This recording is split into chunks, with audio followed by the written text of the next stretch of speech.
जी बढ़िया है। हार्दिक अभिनंदन है सर आपका। बहुत बहुत धन्यवाद।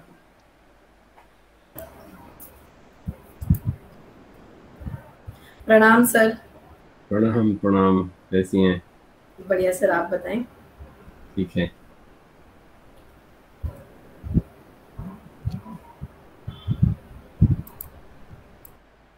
नमस्कार शशि जी।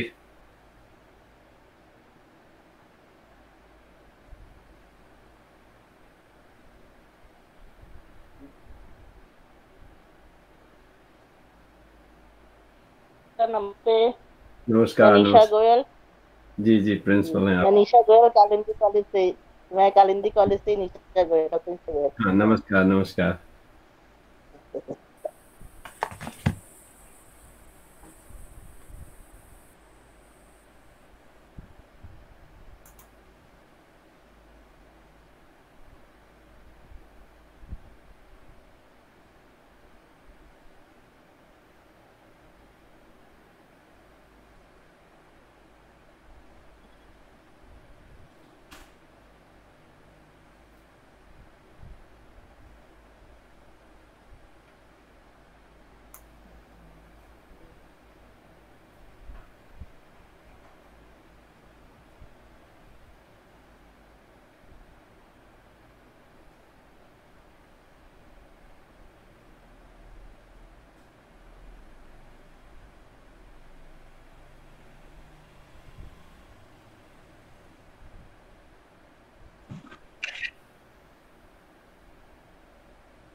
प्रणाम सर।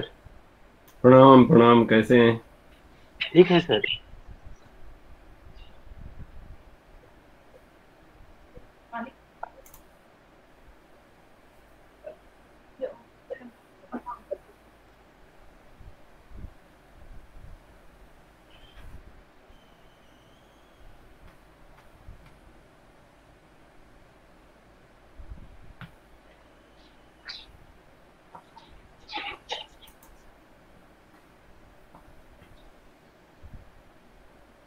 रविंद्र मैम,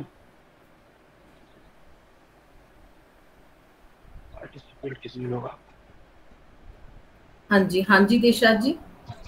जी मैम, सभी लोग आ गए हैं। 5 मिनट और रुक जाते हैं सर। अभी 52 अराउंड पार्टिसिपेंट्स हैं हमारे पास। थोड़ा सा वेट कर लें। मैडम के लिए भी कर लेते, थोड़ा सा वेट कर लेते हैं।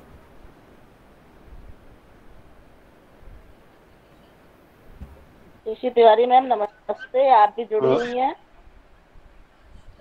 शशि तिवारी मैम जुड़ी हुई हैं। कूलर चलाओ पहले। कोई दिक्कत नहीं, अभी कार्यक्रम 5 दिन बाद।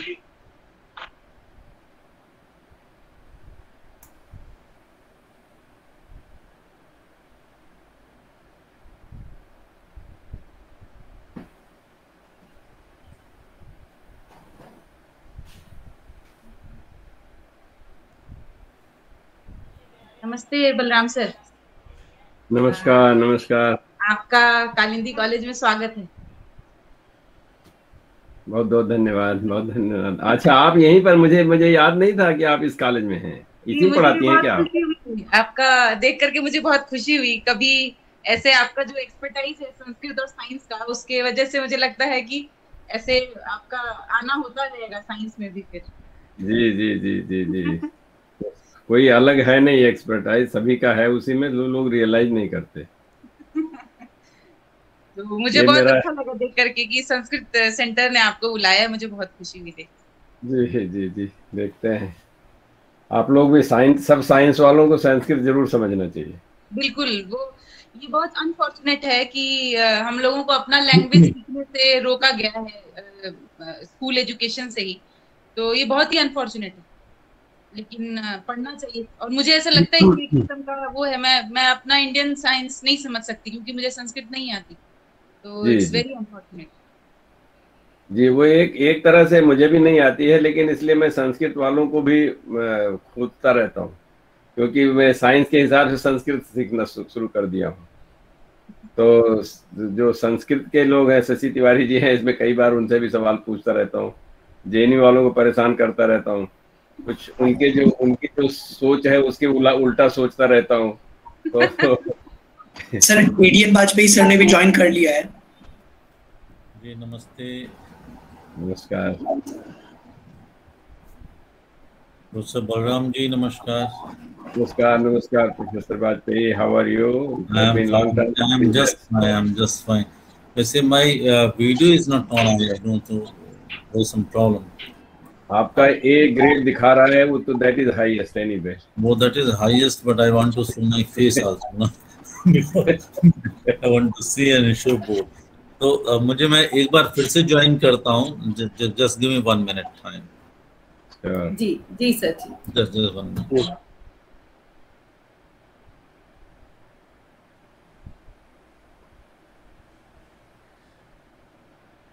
पूरा क्यों नहीं आ रहा है?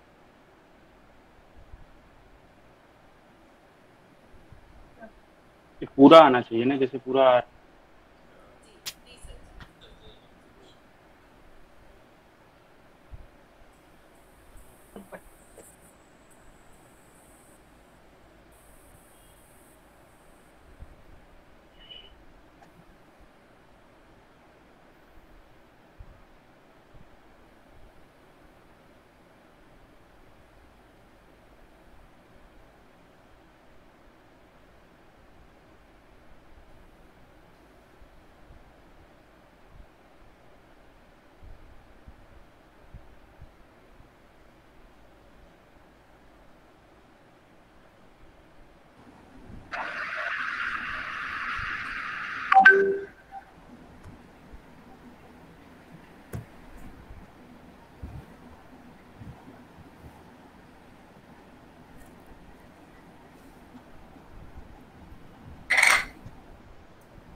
ठीक है, अब जैसा भी है देखा जाएगा इसको।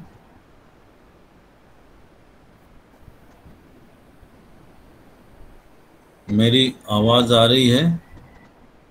जी जी जी सर, आवाज आ रही है। जी सर, आवाज क्लियर सुनाई दे रही है। बस होगा।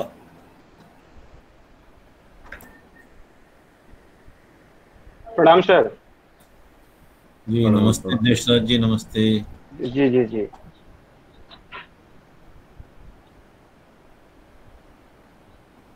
प्रणाम सर। जी नमस्ते दिव्या जी, नमस्ते भाभी जी, नमस्कार। जी, कालिंदी कॉलेज आपका हार्दिक अभिनंदन करता है। जी जी, कालिंदी फूल के कदम्ब के डारन, मानुस हो तो वही रसकान, बसौने तो नंद के गम जारन।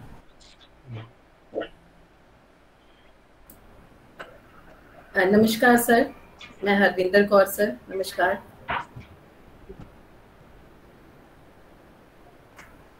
नमस्कार नमस्कार। वाजपेयी जी आपको नमस्कार कर रही हैं हरिंदर जी। वो भी थोड़ा सा अपने चेहरे को खोज रहे हैं। जी जी जी सर जी। उनको एक मिरर देना पड़ेगा।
अब विलंब किस कारण है?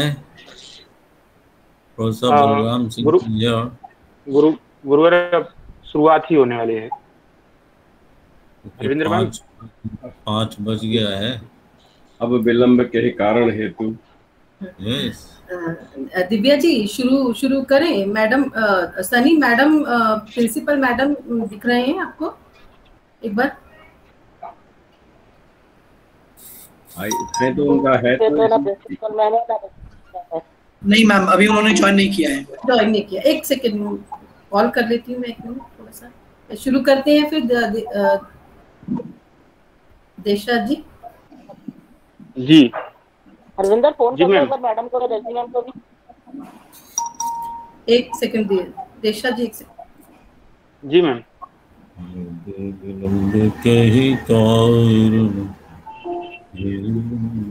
मैम ने ज्वाइन कर लिया है, प्रिंसिपल मैम ने ज्वाइन कर लिया है। ठीक है, हम शुरू करते हैं। देशराज जी नमस्कार। मैम मैम नमस्कार। नमस्कार नमस्कार देशराज जी। जी जी मैम नमस्कार। नमस्कार नमस्कार।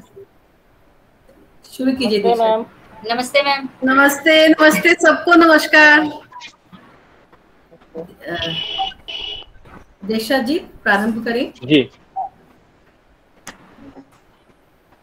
स्मृता पितरुणा तपम करुणया हरन्ति नृणाम् अभङ्गुरुतनत्विषं बलहिता सते विद्युतं कलिन्दगिरिनन्दिनी तटसुरुद्रुमालम्बिनी मदीय मदचुम्बनी भवतु पापिकादिम्बनी।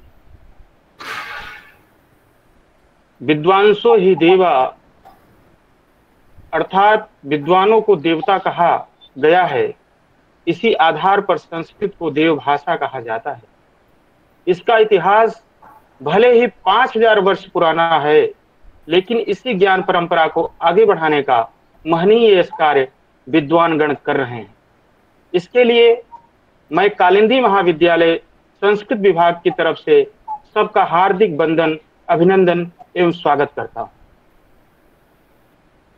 आज बहुत ही गर्व का विषय है कि संस्कृत विभाग कालिंदी महाविद्यालय के द्वारा उल्लेखनीय दार्शनिक, वैज्ञानिक व सामाजिक पहलुओं का सशक्त नारी विमर्श एवं विकास में प्रासंगिकता विषय पर अंतर्राष्ट्रीय वेबिनार कार्यक्रम का आयोजन किया जा रहा है। हम लोगों के बीच में आज के कार्यक्रम की अध्यक्षता कर रहे कुलपति प्रोफेसर परम आदरणीय गुरुवर अरुण दिवाकर नाथ वाजपेयी जी उपस्थित हैं, जो वर्तमान समय में अटल बिहारी वाजपेयी विश्वविद्यालय के कुलपति के दायित्व का निर्वहन कर रहे हैं। प्रोफेसर गुरुवर ने अपना अमूल्य समय देकर इस यज्ञ कार्य में आहुति डालने का महान कार्य किया है। उनका हृदय से वंदन, अभिनंदन एवं स्वागत करता हूँ। जी धन्यवाद। इसी क्रम में आज के मुख्य वक्ता आदरणीय गुरुवर प्रोफेसर बलराम सिंह जी हैं, जिनका मैं हृदय से वंदन, अभिनंदन एवं स्वागत करता हूं। बहुत बहुत धन्यवाद।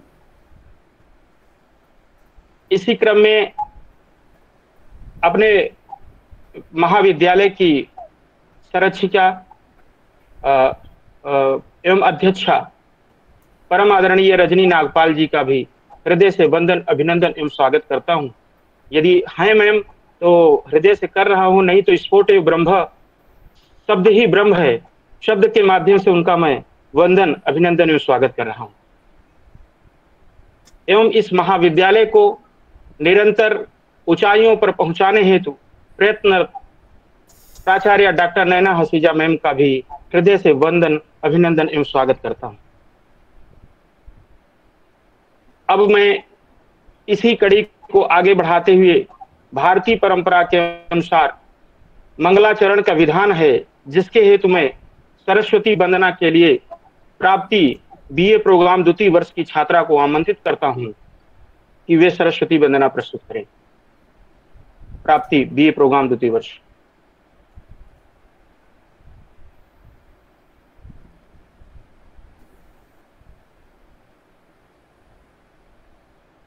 प्राप्ति बीए प्रोग्राम द्वितीय वर्ष।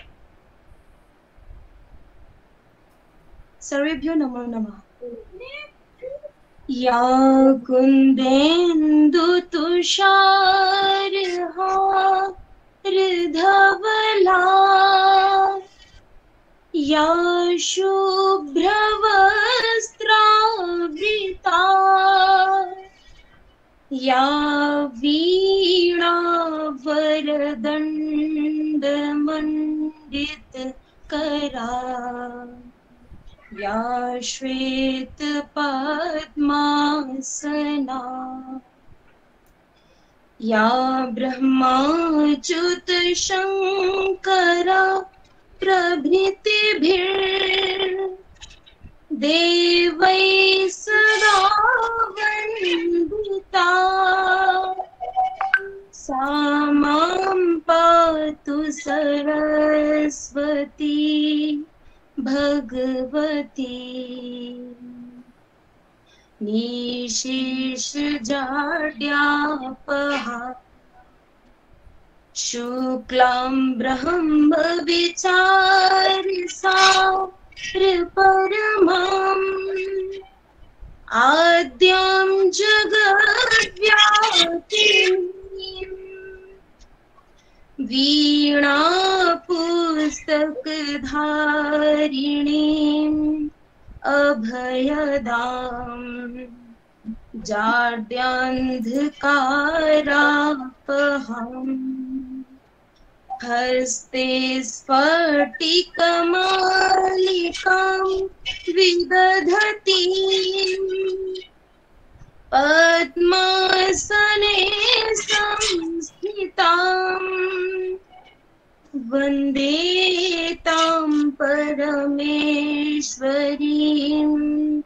भगवतीम् बुद्धिप्रदां शारदाम् बुद्धिप्रदां शारदाम् बुद्धिप्रदां शारदाम्। धन्यवाद प्राप्ति।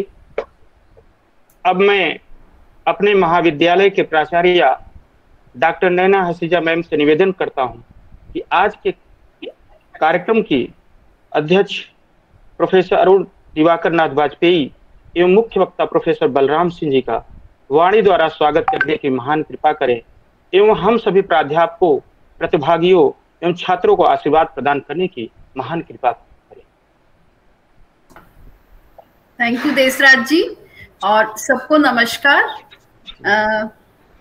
आज हमारे भी professor Balram Singh ji, director institute of advanced studies USA से, और professor Vajpayee ji, vice chancellor Atal Bihari Vajpayee university Bilaspur ji से हैं। मैं आप दोनों का स्वागत करती हूँ, अभिनंदन करती हूँ और एक मतलब बहुत खुशी का अवसर है कि संस्कृत डिपार्टमेंट ने ये वेबिनार ऑर्गेनाइज किया और आप सब दोनों को आज सुनने का हमें अवसर प्राप्त होगा। मैं आपको बताना चाहूंगी कि कालिंदी कॉलेज केवल महिलाओं को ही शिक्षा प्रदान करता है, लड़कियां सिर्फ पढ़ती हैं हमारे कॉलेज में। हमारे कॉलेज में अराउंड 1000 स्टूडेंट्स हैं जो रेगुलरली शिक्षा प्राप्त करते हैं। अलग अलग विषय हैं जिसमें ऑनर्स भी हैं और पास कोर्स भी है, ये सभी कोर्सेज हैं। और उसके अलावा भी हमारे कॉलेज भी है जिसकी कन्याएं सिर्फ रविवार के रविवार आती हैं और शिक्षा प्रदान करती हैं, वो भी 1500 के करीब हैं। और हमारा कॉलेज है इस मिला हुआ है नैक से, एक्रेडिशन से, और मतलब उच्च स्तर के कॉलेजेस में हमारा कॉलेज माना जाता है।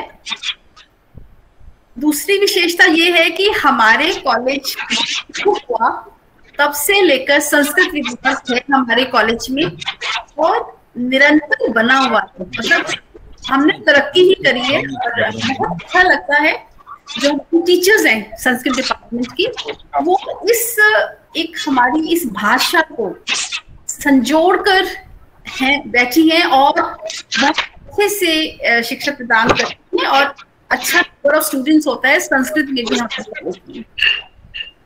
आज संस्कृत डिपार्टमेंट में ये जो वेबिनार ऑर्गेनाइज किया, relevant philosophical scientific socio cultural aspects of women development, बहुत ही अच्छा टॉपिक है, बहुत रेलिवेंट है और हमारे खैर बहुत ज्यादा है क्योंकि हम एक गर्ल्स कॉलेज को ही ऑर्गेनाइज करते हैं और मैं क्योंकि कॉमर्स बैकग्राउंड से हूँ और मेरे जो आर्टिकल्स भी हैं जो मैंने शोध का मेरा काम रहा है उसमें काफी कुछ मैंने विमेन के ऊपर किया है, जैसे कि विमेन लिटरेसी, उनका मतलब हेल्थ सर्विसेज, उनका सोशियो कल्चरल मतलब कि उनके परिवार में उनको सम्मान दिया जाता है कि नहीं, और इन सब चीजों का एक वुमेन के डेवलपमेंट पर क्या प्रभाव पड़ता है।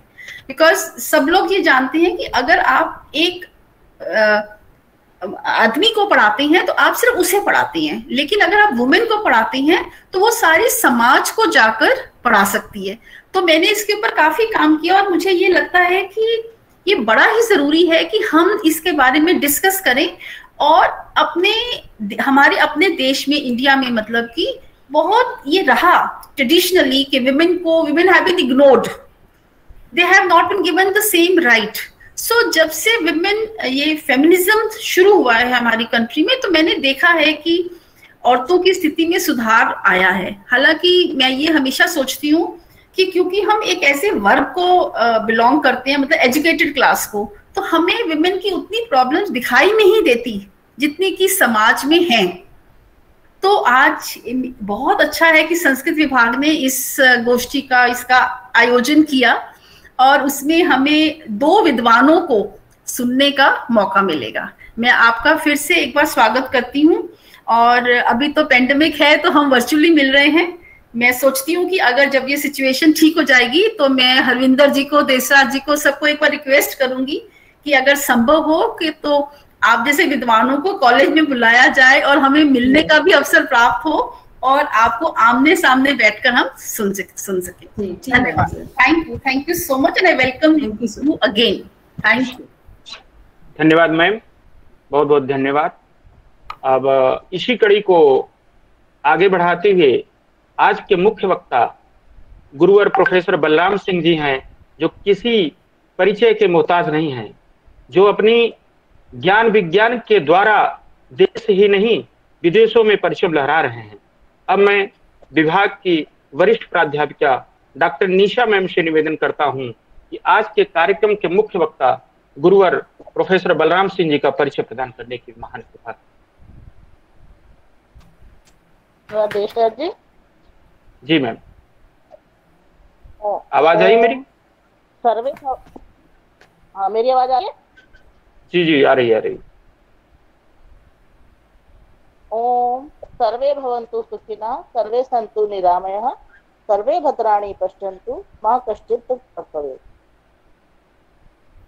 मैं सर्वप्रथम इस कोरोना काल में सभी के मंगल की कामना करना चाहती हूँ, क्योंकि इस समय मैडम ने भी जैसे बोला कि इस समय चल रहा है, हमें ऑनलाइन ही वेबिनार करना पड़ा, इसीलिए कि सब लोग स्वस्थ रहें, सब लोग निरोगी रहें, कि कोई किसी प्रकार का कष्ट ना हो।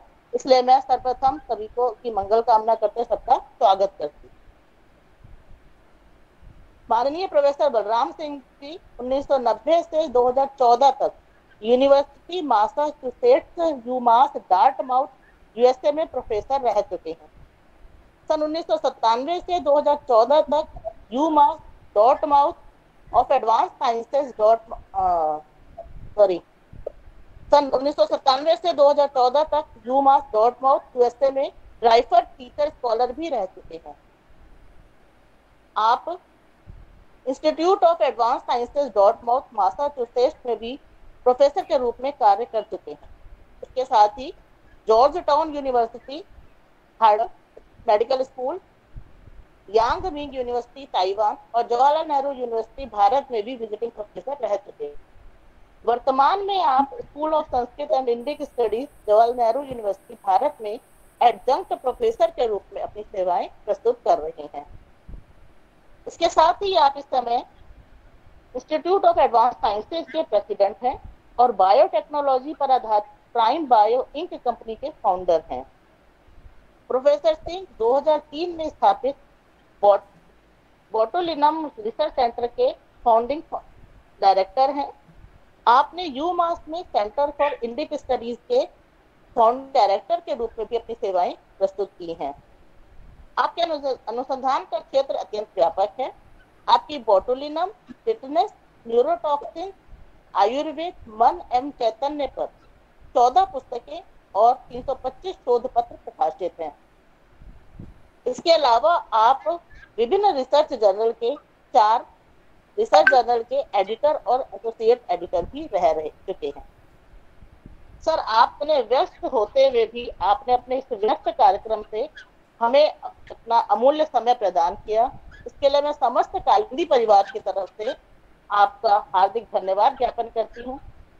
और अब मैं श्रोताओं और आपके बीच में वो माध्यम का काम छोड़कर अब आपसे अनुरोध करती हूँ कि आप अपना वक्तव्य प्रस्तुत करें, जिससे हम इसकी आपकी अमृत रूपी गंगा से सराबोर हो सके। बहुत धन्यवाद।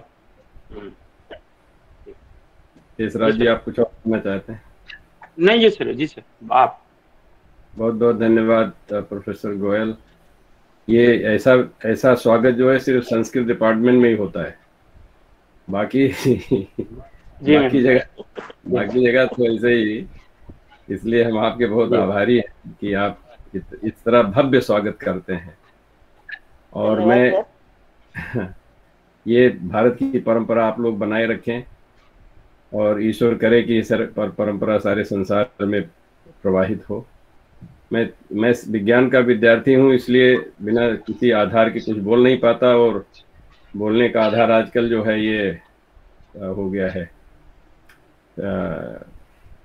Power point. दिखाई पड़ रहा है मेरा पावर पॉइंट आपको? हाँ जी सर, दिखाई दे रहा है। जी सर। पहली बात तो देव भाषा की बात हो रही है। अभी आप लोगों ने कहा कि संस्कृत जो है देव भाषा है, और प्रिंसिपल मैम भी कह रही थी और प्रोफेसर गोयल भी कह रहे थे कि जो आगे मौका मिलेगा तो हम लोग स्वयं वहाँ साक्षात रूप से देखना चाहते हैं। मुझे लगता है कि देवों का एक काम था प्रकट होना, और ये वर्चुअल वर्ल्ड जो है हमको प्रकट कर देता है। तो ये देव का एकदम देव भाषा के साथ साथ हम लोगों को देव बना दिया है। हम सारे लोग जब मन में आए सब प्रकट हो जाते हैं, क्योंकि ये सिर्फ देवताओं का गुण था, आज हम लोगों को प्राप्त हो गया है। तो इससे हम लोगों को बहुत चिंतित नहीं होना चाहिए, बल्कि बहुत प्रसन्न होना चाहिए संस्कृत वालों को। बहुत बढ़िया सर, बहुत बढ़िया, बहुत बढ़िया। ये हमने पहली बार सुना, पहली बार। 2 साल हो गए हम ऑनलाइन जुड़ रहे हैं, ये पहली बार ही सुना जी। Very nice. जी जी जी, तो पहली बार मैंने भी ये सुना था। आप लोगों ने कहा कि देव भाषा है, और यहाँ पे आप लोग चाहते हैं कि हम लोग वहाँ पे साक्षात आए, तो उनको लगता है कि प्रकट होने की परंपरा हम लोग बनाए रखें, बाकी साक्षात्कार भी हो जाए, कोई बुराई नहीं है। एक और बात मैं कहना चाहता था, अक्सर लोग हमसे बोलते हैं कि आप संस्कृत में अतिथि देवो भव, कभी कभी बोलते हैं ना, कोई अपना अतिथि देवो भव, तो लोग सोचते हैं कि अतिथि देवता की समान माने। वो मुझे थोड़ा सा उल्टा लगता है। मुझे लगता है कि अतिथि को देवता के हिसाब से बनना चाहिए। मतलब उसको देवता का मतलब जो देता है वो देवता है। तो अतिथि को जब किसी के यहाँ जाना चाहिए तो उसकी सारी समस्याओं को अपने ऊपर ले लेना चाहिए।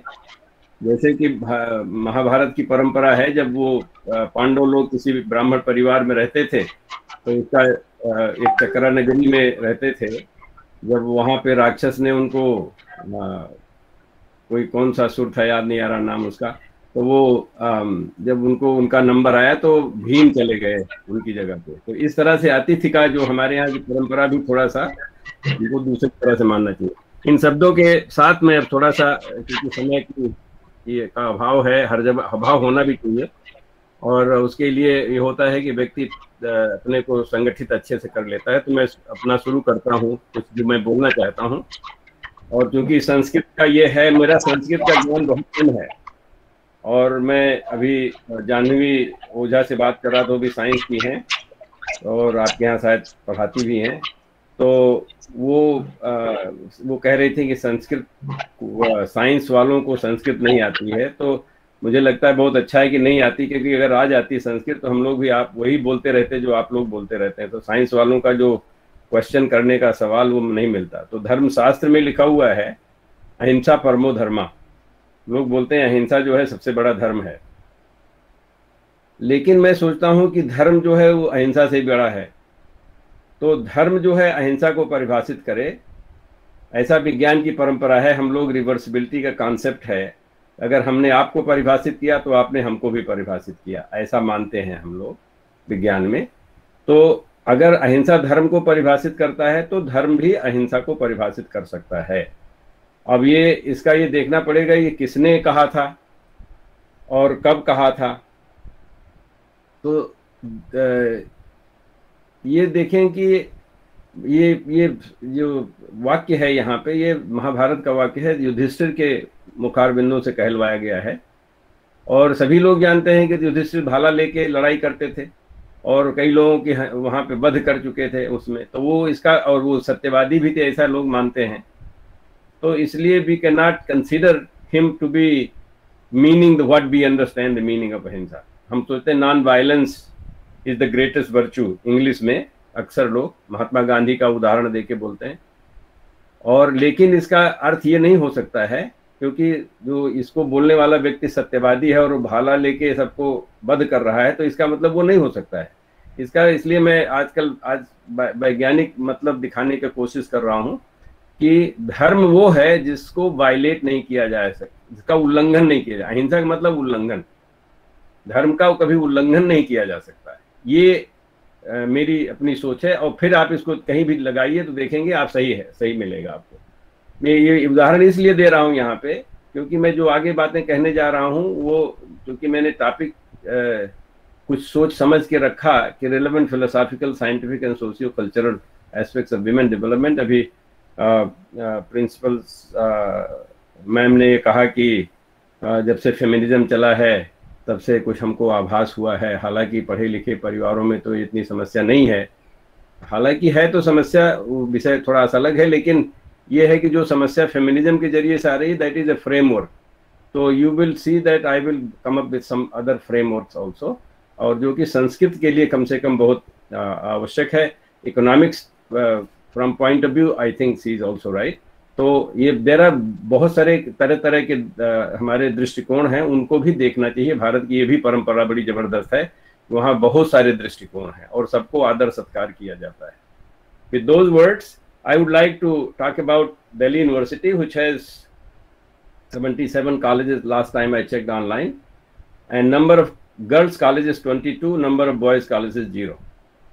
अभी आप कहेंगे बॉयज तो खैर पढ़ सकते हैं, तो और बाकी कॉलेजेस में ऐसा नहीं है कि they still have 55 of them, but the girls can also study.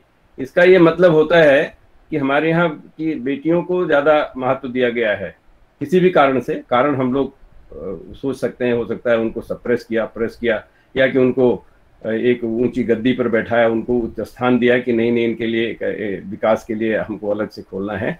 ये कॉलेजेस आज के बने हुए नहीं हैं, ये कॉलेजेस 10 साल से कम बने हुए हैं। तो इसलिए भारत की सोच जो है, हमारे यहाँ की जो सामाजिक सोच है, वो कुछ बेटियों को ज़्यादा महत्व देती है। मैं अयोध्या का रहने वाला हूँ, गांव का रहने वाला हूँ। वहाँ पे हमारे पहले उस ज़माने में जब मैं छोटा सा था तो सारी बेटी के नाम के साथ देवी लिखा जाता था और कोई लास्ट नेम नहीं हुआ करता था। तो उसका भी कोई कारण होगा, ऐसा हमको सोचना चाहिए। हमने जैसे देवता की बात किया, उसी तरह से देवियों की भी बात होनी चाहिए। इनको हम देवी बनाने का, या ऐसा हमारा विचार है कि इनको हम देवी मानते हैं, इसलिए भी उनके भाव उस तरह से होने चाहिए। And I will try to impress through my presentation that might be true. That might actually be true more scientifically, more medically also. So with that, now the two speakers you have today are men. So I tried to search my face in the Google image, and I couldn't find any man. So I did this search, put this face in the Google's image, and I found only women. So I guess I have a little bit right here to be able to say something, because at least my face looks like a woman, at least according to Google's image matching. Now that I have some authority to talk about, I'm going to talk about some philosophical things. Manusmriti is considered by many people that is somehow is a book of law. It's not exactly, it's a स्मृति, हमारी अपनी स्मृति है। अपने गांव में हमने कहा कि मेरी बहन का नाम इंदिरा देवी लिखा हुआ था, पहले अब तो इंदिरा सिंह लिखती है, पहले इंदिरा देवी लिखा हुआ था, मेरी स्मृति है। अभी अब कोई दूसरा इंदिरा सिंह लिखते हैं तो कोई बड़ी बात नहीं, उसका भी कोई कारण होगा। तो this is just a memoir, not a law. So that I think we need to understand that. But then I want to one very famous thing that comes from Manusmriti is yatra nariyasya पूजन्ते रमन्ते तत्र देवता। ये अक्सर लोग बोलते हैं जहाँ स्त्रियों की पूजा होती वहां देवता निवास करते हैं। और रमन्ते, निवास का एग्जैक्टली मतलब रमन्ते तो नहीं होता है, लेकिन फिर भी जहाँ जहाँ जहाँ स्त्रियों की पूजा नहीं होती है, उनका सम्मान नहीं होता है, वहां किए गए समस्त अच्छे कर्म जो है निष्फल हो जाते हैं। Now this is why I said that ahimsa paramo dharma. You know, if I define you, then you define me. तो इसमें यह है कि नारी की पूजा होनी चाहिए। अब ये भी हो सकता है कि नारी पूजनीय होनी चाहिए। ये ऐसा नहीं कि सिर्फ हर कोई नारी, जैसे हम अक्सर in America I normally give example of Monica Lewinsky. Some of you may be too young to know that, but those of you who do know that Monica Lewinsky cannot be worshipped most likely by most people. So even though she is a nari, there are so many other naris you will find, so many other women you will find that automatically they will not be worshipped. तो किस लिए कहा गया, कैसे कहा गया, क्यों कहा गया, ये दिस इज द वैज्ञानिक दृष्टिकोण ये ऐसा होता है कि यहाँ पे इसका मतलब ये होता है कि जहाँ पे नारी पूजनीय होती है, उसका पूजनीय स्थान जो होता है, जैसे हमारे यहाँ प्रिंसिपल हैं, हमारे यहाँ की हेड ऑफ द डिपार्टमेंट, बहुत सारी नारियां आपके यहाँ पे पूजनीय होंगी क्योंकि वो ऐसी स्थान पे हैं। लेकिन ऐसे भी आप लोगों को मिलेगा कि हम चाहते हैं कि हर नारी इस स्थान पे पहुंचे। ये मेरा कहने का मतलब है कि हर नारी को ये मौका मिलना चाहिए और उसको प्रयत्न करना चाहिए कि वो पूजनीय हो। जहाँ पे ऐसा होगा तो रमन्ते तत्र देवता, देवता मतलब उसके आगे पीछे घूमेंगे। ये रमन्ते का मतलब ये है, उसके आगे पीछे घूमेंगे। घर में जितने या क्योंकि देवी नहीं लिखा हुआ, देवता लिखा हुआ, तो मैं मानता हूँ कि पुरुषों के लिए लिखा हुआ है। तो वहां पे पुरुष कौन होता है कि भाई, भतीजा, बेटा, पति, ये सारे लोग देवता बन जाएंगे। ये कहने का मतलब है they will become very generous. So that is a challenge for women. जैसे कि प्रिंसिपल मैम ने कहा कि एक नारी को शिक्षित कर दीजिए, समाज शिक्षित हो जाता है। तो this really exactly talking about that. उसी तरह से ये भी कहा गया है कि सोचेंत जामयो यत्र विनश्य त्यासु तत्कुलम। जहाँ पे कुल की नारियां को कष्ट भोगती हैं वहाँ कुल शीघ्र ही नष्ट हो जाता है। तो ये बाकी सबके लिए, पुरुषों के लिए जानना जरूरी है कि नारियों का इस तरह से उनको कष्ट नहीं भोगना चाहिए। उनके लिए सुविधा, उनके प्रकृति के हिसाब से उनकी सुविधा होनी चाहिए, क्योंकि तो they already take so much trouble. That's what the first one is supposed to be.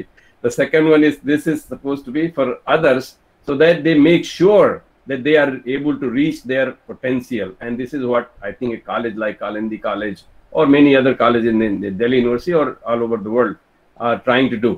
If we don't do that, then that's going to be a problem. Now, where they can reach? They can reach. Here is the other sloka that is given. Wonderful. Many times the feminist the feminist idea or concept that Professor Naina ji mentioned about here about feminists, and then people know the earth. I am here to tell many people, the feminists say that India is a patriarchal society. उसका मतलब पितृ सत्तात्मक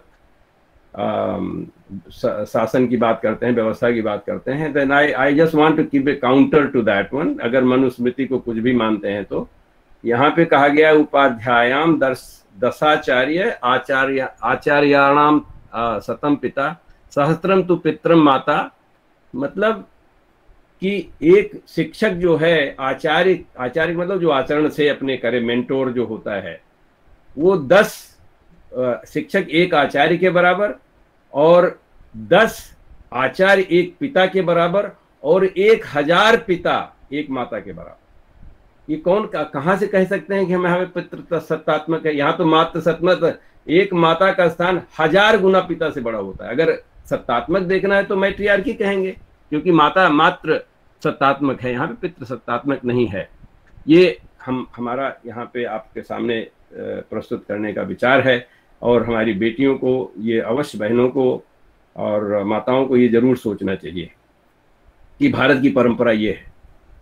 और मैं ये सब कह इसलिए रहा हूँ क्योंकि भारत के संविधान में ये लिखा हुआ है कि फंडामेंटल ड्यूटी, मैं अपनी ड्यूटी समझता हूँ, और चूंकि विज्ञान पढ़ा हूँ इसलिए उसका उपयोग करता हूँ। इसमें कहा गया है it shall be the duty of every citizen of India to develop a scientific temper.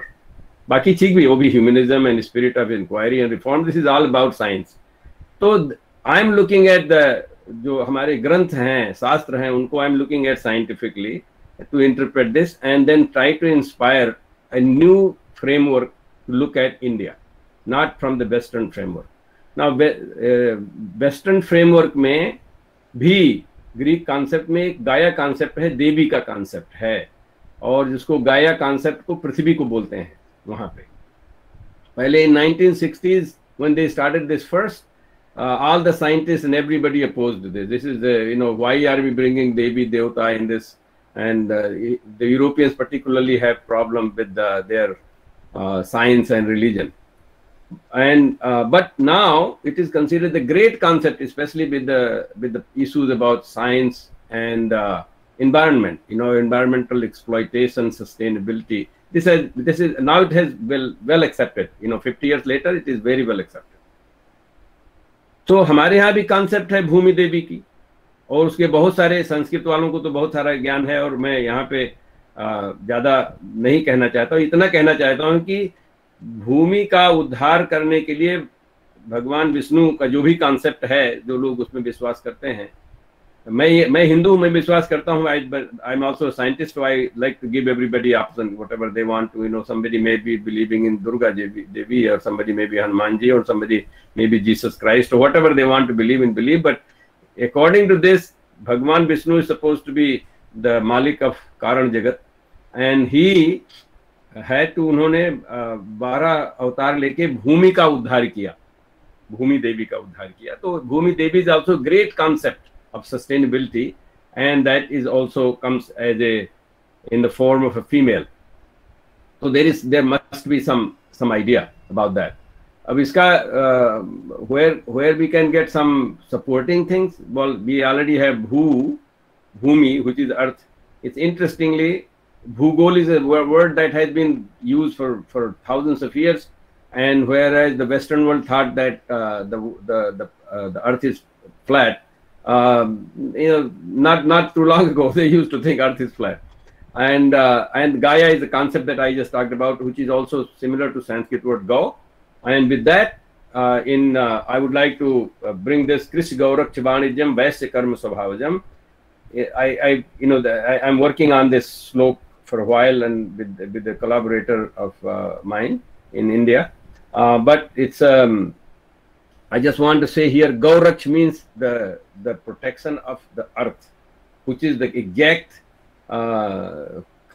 translation of this in this one. Although people think that Gai, means cow, which is okay too. There's nothing wrong. But I'm interpreting this Gauraksh means when you are doing business, you cannot exploit. You cannot exploit the environment. You have to. You cannot. You only दोहन सिर्फ नहीं कर सकते हैं। तो अगर हमको व्यवसाय करना है, और this is particularly for principal ma'am because he comes from economics, तो वाणिज्य करने के लिए गौरक्ष मतलब पृथ्वी की रक्षा बहुत आवश्यक है। सारे काम उसी आधार पे होने चाहिए, ऐसा भगवत गीता में लिखा हुआ। अब ये सारी हमारे यहाँ पे और भी नारियों का बड़ा महत्व है, जिसमें कि सरस्वती माता ज्ञान की माता हैं और उसकी पूजा लोग करते हैं। तो मुझे थोड़ा सा पूजा पद्धति में संशोधन करने के लिए ऐसा लगता है कि चूंकि विज्ञान के आधार पे मैं बोलना चाहता हूँ, तो हम सरस्वती माता, नारी को ही क्यों सरस्वती माता बनाया गया, इस पर काफ़ी चर्चा की जा सकती है। लेकिन इंटरेस्टिंग चीज़ है इसका जो सिंबलिज्म है, जो कि साइंस में भी होता है। मैंने राइट हैंड साइड में I have written this symbol of benzene.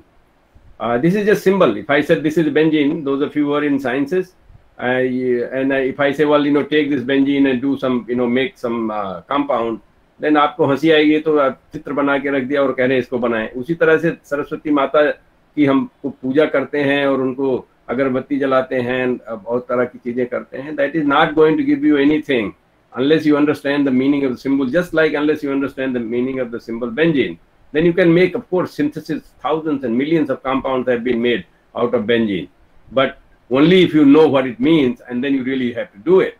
The same way Saraswati Mata, so, you know, there is a symbolism here. She is sitting in white sari, which means that it represents purity. And then she is sitting, there is a Vahan, she has a Vahan of Hans और स्वान. उसका जो गुण है विवेक है. हमारे अंदर विवेक होना चाहिए. सूक्ष्मता में उसका ये विवेक होता है कि वो पानी और दूध को अलग कर देता है. अभी पानी और दूध को अलग करना बहुत मुश्किल की चीज होती है, लेकिन सूक्ष्मतम से सूक्ष्मतम हमारे अंदर ये विवेक होना चाहिए किसी चीज को डिस्टिंग्विश करने का, अच्छे बुरे को, और कभी का अच्छा कब है, कैसे है, उसकी मीनिंग क्या हो सकती है. This we need to understand, that is why we go to college. And तीसरा जो है बहुत इंपॉर्टेंट है, she sitting on lotus flower.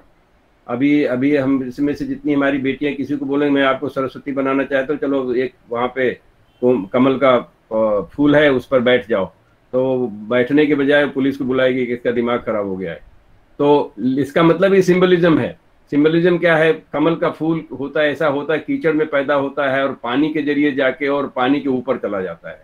इसका मतलब हमारा ग्रॉस बॉडी जो है दैट, इसके जो भी माया जाल हैं, केमिस्ट्री, बायोलॉजी, सारे से इससे ऊपर चढ़ के हमको मन को स्थिर करके और सबसे मुक्त हो जाना चाहिए. जैसे कि कमल का फूल का ये सिंबलिज्म है.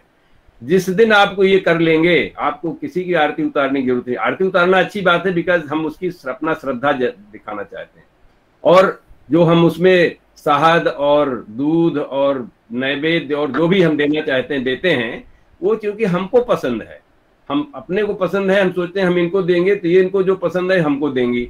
ये कहते हैं रेजोनेंस स्ट्रक्चर. ये मैंने बेंजीन वाले में देखा है, और दो तरह का स्ट्रक्चर है.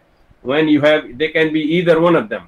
When we resonate with Saraswati Mata, then we get all the qualities, and then of course ज्ञान के उससे बड़ा और भंडार क्या हो सकता है, जहाँ पे आप मुक्त हो जाएं. विज्ञान में सबसे बड़ी चीज ये है कि you have to be तटस्थ, detached completely, then only you can be a scientist. So हमारे यहाँ तो जीवन ही विज्ञान है, मेरा ये कहने का मतलब है. और बाकी जो गुण हैं उसमें माता सरस्वती का और भी सिंबलिज्म है, इसमें आप लोगों को ज्यादा पता होगा और इस पर चर्चा भी हो सकती है. इससे जो ये बेंजीन का जो स्ट्रक्चर है, ये final stable structure, stability in the society, that comes because of that, and that is very commonly used.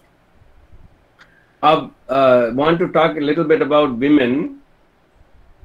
Courage through oxytocin versus serotonin, testosterone versus estrogen. These are all biological and psychological. What they have found that oxytocin is very helpful to women. Their courage comes from oxytocin, which comes from love, attachment, care. The testosterone, the serotonin is the courage hormone for men, and testosterone is a hormone of biology for men, and estrogen is biology for women in general and psychology also. Actually, 2/3 of men, 2/3 of corona victims are men today, and that is because of estrogen. Estrogen has a protective seal for women. Women also live 5 to 7 years longer than men. Their right brain, which functions somewhere between 300,000 to 1 million times faster. At least some studies has been that for certain things at least 5-10 times faster. And स्त्री पुरुष का जो है, स्त्री में उनके 3 गुण सतरजतम, तीनों गुण एक साथ they can manage, they can balance it. और पुरुष ऐसा नहीं कर सकता है, इसलिए they have to pursue. उनका नाम ही पुरुष है because they do not have naturally anything. They need to be taught.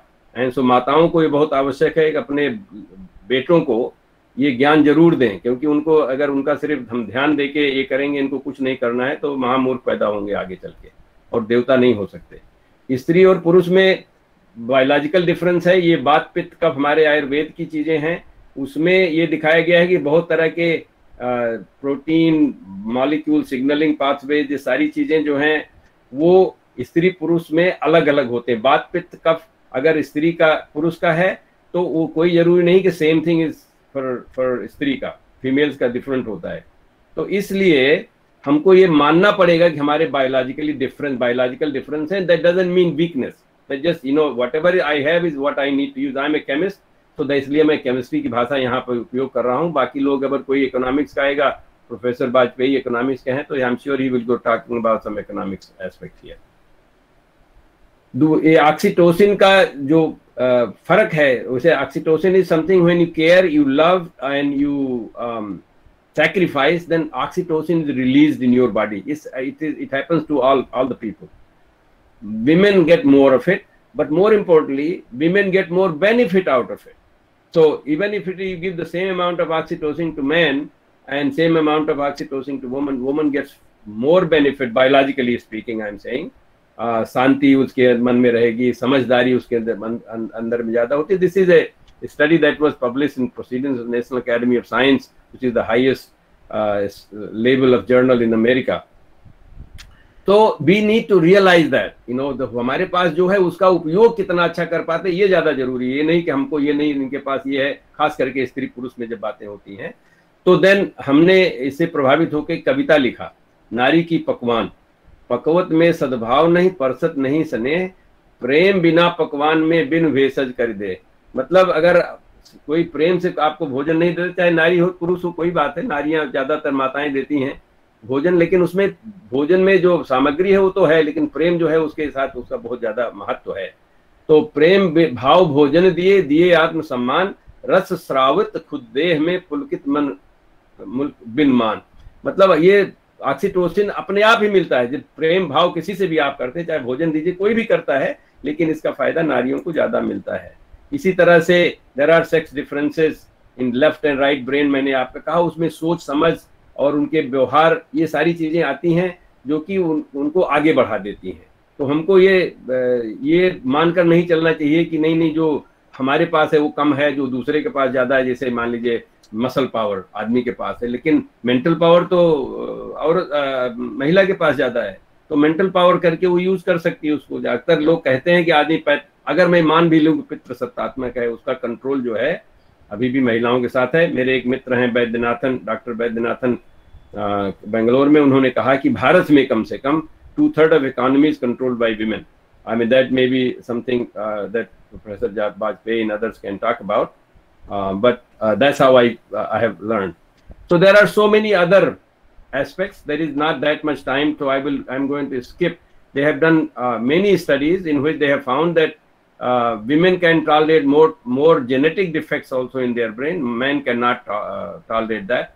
And they have here a study published in American Journal of Human Genetics gives clues to why 50% of more males typically have an intellectual disability than females, and why boys are 4 times more likely to have autism than girls. तो इसको हमको समझना चाहिए कि हमारे अंदर शक्ति है, उसका उपयोग करें. जिस दिन अगर हम आपको समझा दें कि आपके अंदर कुछ नहीं है, तो आप सोचेंगे हम तो कुछ नहीं कर सकते.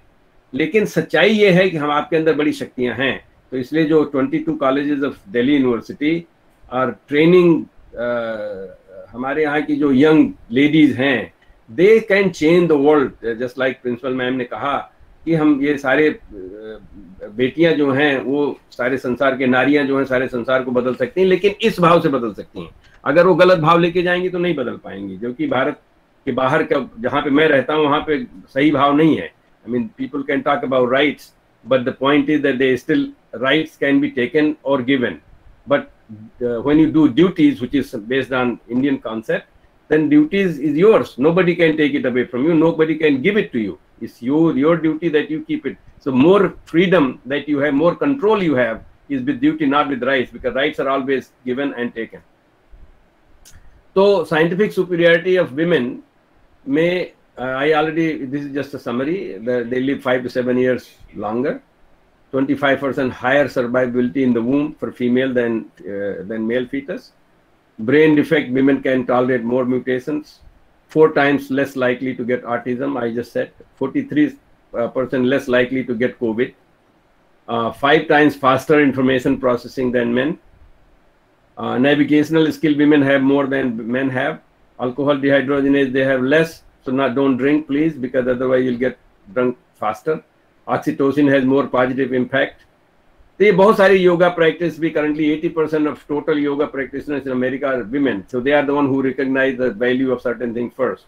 They might also recognize the bad things first, but it all depends on their upbringing. हमारे यहाँ पे आद्या जो है वो पहली सर्वप्रथम हमारी आदि शक्ति जो है वो आद्या नाम से आती हैं, उनसे अलग पैदा होते हैं, जो शायद मेरे हिसाब से वो अल्लाह जो शब्द है, अल्लाह शब्द भी उसी से आया हुआ है, और उसको लिखने का जो ओम है उसका 90 डिग्री घुमा दीजिए तो वो उसी का नाम अल्लाह होता है। क्योंकि किसी एक बार कोई हमारे ऑफिस में कोई अरेबिक इजिप्टियन साइंटिस्ट थी, एंड देन सी मेरी अंगूठी में ओम लिखा हुआ है, तो उसने समझा कि मैं मुसलमान हूँ, क्योंकि उसने वो 90 डिग्री पढ़ा, देखा उसको तो ये तो लग रहा है कि अल्लाह लिखा हुआ है।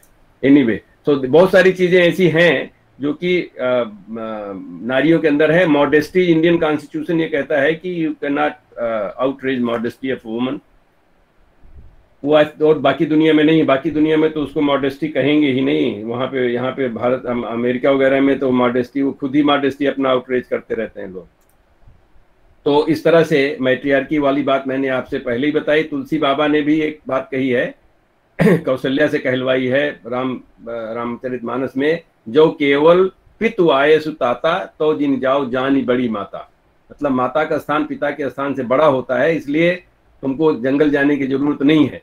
अब बाकी चीजें उन्होंने दूसरे जो कहा वो लंबा विषय है वो भी। तो women, scientific superiority of women for sure, but there is a catch, what I just said, it comes with responsibility or duties. So I think my time is up from what I understand. Maybe I have 2 more minutes. So let me very quickly run through some of the slides that I wanted to talk about. The sari पहनती हैं महिलाएं, उस पर किसी ने research किया हुआ है, पब्लिश किया हुआ है आर्किटेक्चरल साइंस रिव्यू में। इसमें दिखाया कि this is the most suitable dress for to wear in all seasons, and you can change the style and you can get the benefit in terms of season. ये मेरी तस्वीर है, मैं भी धोती पहनता हूँ, so I know कि धोती पहनने में कितना फायदा। इसका कुछ योगा से संबंध भी है। समय इस समय नहीं है तो इसमें ज्यादा नहीं बोलते हैं। और इनको याज्ञवल्क्य ये कहते हैं, ये याज्ञवल्क्य स्मृति में, कि नारी की उत्पत्ति सृष्टि का मूलाधार है, और जहाँ पति पत्नी में परस्पर अनुकूलता होती है वहीं धर्म, अर्थ और काम ये त्रिवर्ग फलीभूत और संपन्न होते हैं। मैं बाकी चीजें छोड़ दे रहा हूँ। यहाँ पे मैंने अपनी दूसरी तस्वीर डाली, तो जहाँ पे दाढ़ी वाड़ी बढ़ा के तस्वीर डाली, सारे आदमी दिखाई पड़े, सारा चेहरा बदल गया मेरा। तो मतलब ये रूप बहुरूपिया का लोगों का होता है, मेरा भी रूप बदलता रहता, आप लोगों का भी रूप बदलता रहता होगा। तो उसको मैं यहाँ पे छोड़ता हूँ। मैं सिर्फ ये कहना चाहता हूँ कि सारे संसार में लोगों, people have world orders. Samuel Huntington ने एक वर्ल्ड ऑर्डर की बात बताई, उन्होंने सारी चीजों को धर्म के आधार पे सारी दुनिया को बांटा। हमने भी एक रिसर्च किया, उसमें ये दिखाया कि जो कि बहुत चिंता का विषय है, भारत में है ये बात सच्चाई, आजकल की दुनिया में भ्रूण हत्या लड़कियों की, कन्याओं की होती है और उसको नहीं होना चाहिए, लेकिन भारत की परंपरा में ऐसा नहीं है। भारत की परंपरा, मैंने ये स्टडी किया था 2001 में, मैंने देखा था कि जो बच्चे पैदा होते हैं, सारी संसार की बात यह है, रेशियो 105 लड़के पैदा होते हैं, 100 लड़कियां पैदा होती हैं। लड़कियां वैसे भी कम होती हैं, तो उनकी वैल्यू वैसे भी ज्यादा होनी चाहिए। लेकिन भारत ही एक ऐसा देश है, ये और ये सारे इतने ग्रीन जगह पे हैं, ग्रीन सिंबल जो है यहीं पे है, जो कि आखिरी तक जब 65 एंड अबव एज पे भी वो रेशियो मेंटेन होता है। इसका मतलब वहाँ के कल्चर में कुछ ऐसी खास बात है जो कि नेचुरल चीजों को नेचुरल रखती है। ये मेरा कहने का मतलब है, ना तो यूरोप में है, ना तो अमेरिका में है, ना तो चाइना में है, ऐसा नहीं है। तो हमको अपनी भाषा, अपना भोजन, अपना भेष और अपनी बेटी, इनको बहुत संभाल के रखना चाहिए, उनका बहुत ज्ञान होना चाहिए हमारे पास, तभी हम चीजों को आगे बढ़ा सकते हैं। I am just going to skip a few things. Feminism में I have written an article, and at this point I wouldn't talk much because my time is almost up, and in which I am talking about Su feminism and Si feminism. Sita का भी feminism है और सुपर्णखा का भी feminism है। सुपर्णखा बहुत विद्वान, बहुत बहादुर और बहुत ही चतुर नारी थी, ऐसा जो दिखाया, सिर्फ कहा गया ऐसा नहीं है। उसने उसको वहां पे दंडकारण्य में उसका राज चलता था, उसको कमांडर थी वहां की, उसके अंडर में लोग काम करते थे, सारे सेनापति खरदूषण वगैरह उसके अंडर में थे। और सीता जी भी कोई कम की नहीं थी, इन्होंने भी धनुष उठा लिया था, वहां पे सबको रोका गया तो धनुष को नहीं उठाना है। और राम ने बोला कि सीता को घर में रहो, हम 14 साल के बाद आ जाएंगे। सीता ने शास्त्रार्थ करके राम के खिलाफ गई और बोली नहीं मुझे जंगल जाना है, जीत कर गई। उन्होंने लक्ष्मण रेखा पार किया तरह तरह की चीजें, उन्होंने भी विद्रोह किया। मैं तो वैदेही सीता नहीं बल्कि विद्रोही सीता कहता हूँ। तो सीता का भी एक विद्रोह है, उन्होंने भी फेमिनिज्म को दिखाया, शूर्पणखा ने भी फेमिनिज्म को दिखाया। तो हमको दोनों में अंतर समझना चाहिए। ये मैं सिर्फ यहाँ इतना ही कह के यहाँ पे बात बंद करता हूँ। और बहुत सारी नारियां हैं, सारी दुनिया में नारियां हैं, लेकिन भारत की नारियां अभी भी स्पिरिचुअल, आध्यात्मिक रूप से उनको मान लिया जाता है। और कहीं दुनिया में कहीं नारियों का ऐसा आप रूप नहीं देखेंगे। मदर टेरेसा से एक नारी है जो कि क्रिश्चियन है और उनका अपना मठ था, वो भी, लेकिन भारत में, कहीं दुनिया में और कहीं पे क्रिश्चियन नारियों का कोई मठ नहीं है। भारत में ऐसी परंपरा है कि यहाँ पे कोई आए उसको हम नारी को नारी मानते हैं, देवी के रूप में लेते हैं, वो उनका इफेक्टिव भाव है, इसलिए हम उनको वहाँ पे मान लेते हैं। ये नारी वाली जो मैंने बात कही थी, यहाँ पे नारियों का इतना ज्यादा पूजनीय है। अब ये मैं असली रूप अपना रखा, मैंने अपना नाम रख दिया और फोटो लगाया, वही फोटो लगाया तो देखा कि सारी हमारी ही फोटो दिखाई पड़ रही है। इसका मतलब नाम बहुत आवश्यक है हम अपनी पहचान बनाने के लिए। और ये सारी चीजें बहुत तपस्या की बातें हैं, जो कि संस्कृत में सबका बड़ा ज्ञान है।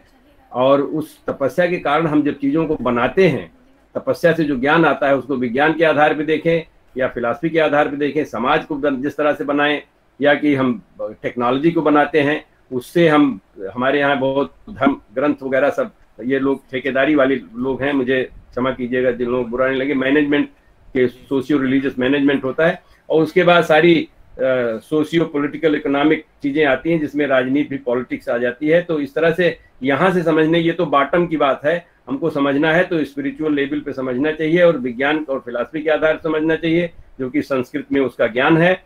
और आखिरी में, I hope this is my last slide, आखिरी में मैं एक अपना मत व्यक्त करता हूँ, जो कि हो सकता है कि तर्क संगत होगा, शास्त्र संगत होगा। तो हमारे यहाँ पे कॉन्सेप्ट है व्यष्टि की, साइकी और माइंड की, और उसके बाद सोसाइटी उसके चारों तरफ होती है, चाहे घर परिवार से लेके गांव और शहर की बातें होती हैं, फिर सारा इन्वायरमेंट हमारे चारों तरफ होता है, पूरा पृथ्वी की बात होती है, और फिर समष्टि की बात होती है, पूरे ब्रह्मांड की बात उससे जुड़ा हुआ है। और इसको फिजिक्स में कहते हैं system and surrounding. Those of you who have taken physics courses, you probably understand the meaning of it. In Sanskrit, it is called Yat Pinde Tat Brahmande. You know, when the system and surrounding resonate with each other, then you find out exactly to be the same.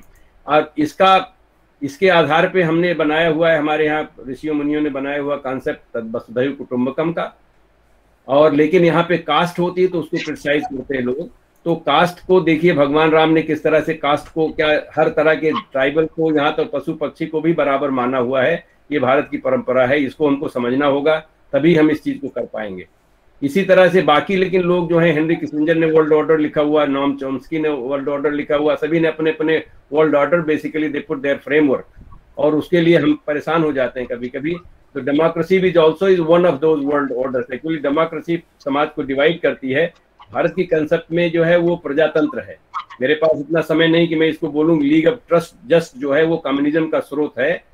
League of just था उन लोगों के लिए जो कि इनके अंदर कौशल, हस्तकला का कुशलता थी, वो लोग पहले इकट्ठा हुए थे। बाद में लोगों ने उसको फायदा उठा के आज के जो कम्युनिस्ट मार्क्सिस्ट वगैरह जो हैं वो समाज को तोड़ने में लगे हुए हैं, तो समाज को बांटने में लगते हैं। तो हमारे यहाँ की लीग ऑफ जस्ट जो है वो यूरोपियन कॉन्सेप्ट है, और प्रजातंत्र का जो इंडियन कॉन्सेप्ट है, they are the same, the basis of democracy और कम्युनिज्म। तो हम उसको समझना हमको आवश्यक है। और इसको कैसे समझेंगे? योग और आयुर्वेद के भाव से समझ पाएंगे। योग से हमको ज्ञान होता है, आयुर्वेद से हमको लाभ होता है, जीवन की बहुत सारी चीजें समझ पाते हैं। और इसलिए हमको एक नए वर्ल्ड ऑर्डर की जरूरत है। वो नए वर्ल्ड ऑर्डर की में कहते हैं रामत्व की वैश्विक व्यवस्था, न्यू वर्ल्ड ऑर्डर, जिसमें हम जो कहें वो करें, वचनबद्धता, दूसरों का कल्याण और प्रजा का पालन। प्रजा का पालन नहीं कि हम लोग सोचते हैं हम प्रजा का पालन, राजा प्रजा का पालन करेगा। पालन का मतलब होता है हम माने, प्रजा को माने, जिसे आज्ञा का पालन किया जाता है, उसी लिए प्रजा का पालन मतलब प्रजा के हिसाब से करें, ये वाली बात है। ये भी वो थोड़ा सा मेरे वैज्ञानिक दृष्टिकोण से जो हमने बताया। लेकिन रामत्व की हमारे पास समय नहीं है इतना बात करने के लिए। रामत्व का जो आधार है वो सीतात्व है। और जो मैंने थोड़ा सा इंगित किया था कि सीता जी जो है शास्त्रार्थ करके राम को हरा के जंगल गई थी। अगर सीता नहीं गई होती, आपके लिए सवाल है, अगर सीता नहीं गई होती जंगल में तो क्या होता? क्या राम को कोई जानता? ये हिसाब सोच के देखिए क्या बात हो सकती है। और इस तरह से हमारे यहाँ जो कॉन्सेप्ट है शिव और शक्ति का, ये दोनों मिल के काम करते हैं। मुझे लगता है कि ये आवश्यक है हमारे देश में, ऐसे कॉलेज, कालिंदी कॉलेज, संस्कृत विभाग ऐसे जगह पे इस भाव से, इस वर्ल्ड ऑर्डर के हिसाब से हम आपको देखें और सारे संसार में जाके उनको एक सेवा भाव से सबको समर्पित होके ये ज्ञान दें। इससे मुझे लगता है सारे संसार का कल्याण होगा। बहुत बहुत धन्यवाद। मैंने कुछ मिनट ज्यादा ले लिया आपके, मुझे 30 मिनट दिया गया था, लेकिन फिर भी बहुत धन्यवाद। और हम आगे देखेंगे अगर कोई सवाल होगा तो जवाब देने के लिए। नहीं सर, बहुत अच्छा व्याख्यान है सर, बहुत बहुत धन्यवाद। हम लोग चाहते हैं कि 2-3 सेशन आपका लगातार हो, तो क्योंकि इतना विहंगम ज्ञान है कि उसको हम लोग पचा पाना और मतलब बड़ा एक साथ मुश्किल है, एक साथ वो है, और बड़ा अच्छा सेशन रहा सर। और अब इसी का क्रम को आगे बढ़ाते हुए धन्यवाद सर, आपको बहुत बहुत धन्यवाद। आपने मुझे ना समय निकाल करके हम लोगों को अमृत पान कराया। ज्ञान का इस तरह का जो व्याख्यान था कि जो आधुनिक सोच है, चाहे रामायण को आपने लिया, चाहे सीता को लिया, चाहे आपने सरस्वती जी को, कमल को लिया, हंस को लिया, मतलब एक आधुनिक सोच है, इसको हम लोग सोच ही नहीं पाए थे। परंतु गुरुजी आपका ये जो मिला हम लोगों को अमृतपान, बहुत बहुत धन्यवाद। और इसी क्रम को आगे बढ़ाते हुए अब मैं विभाग के प्राध्यापिका डॉक्टर दिव्या मैम से निवेदन करता हूं कि आज के कार्यक्रम की अध्यक्षता कर रहे कुलपति गुरुवर प्रोफेसर एडीएन वाजपेयी जी का परिचय देने की महान कृपा करें। दिव्या मैम।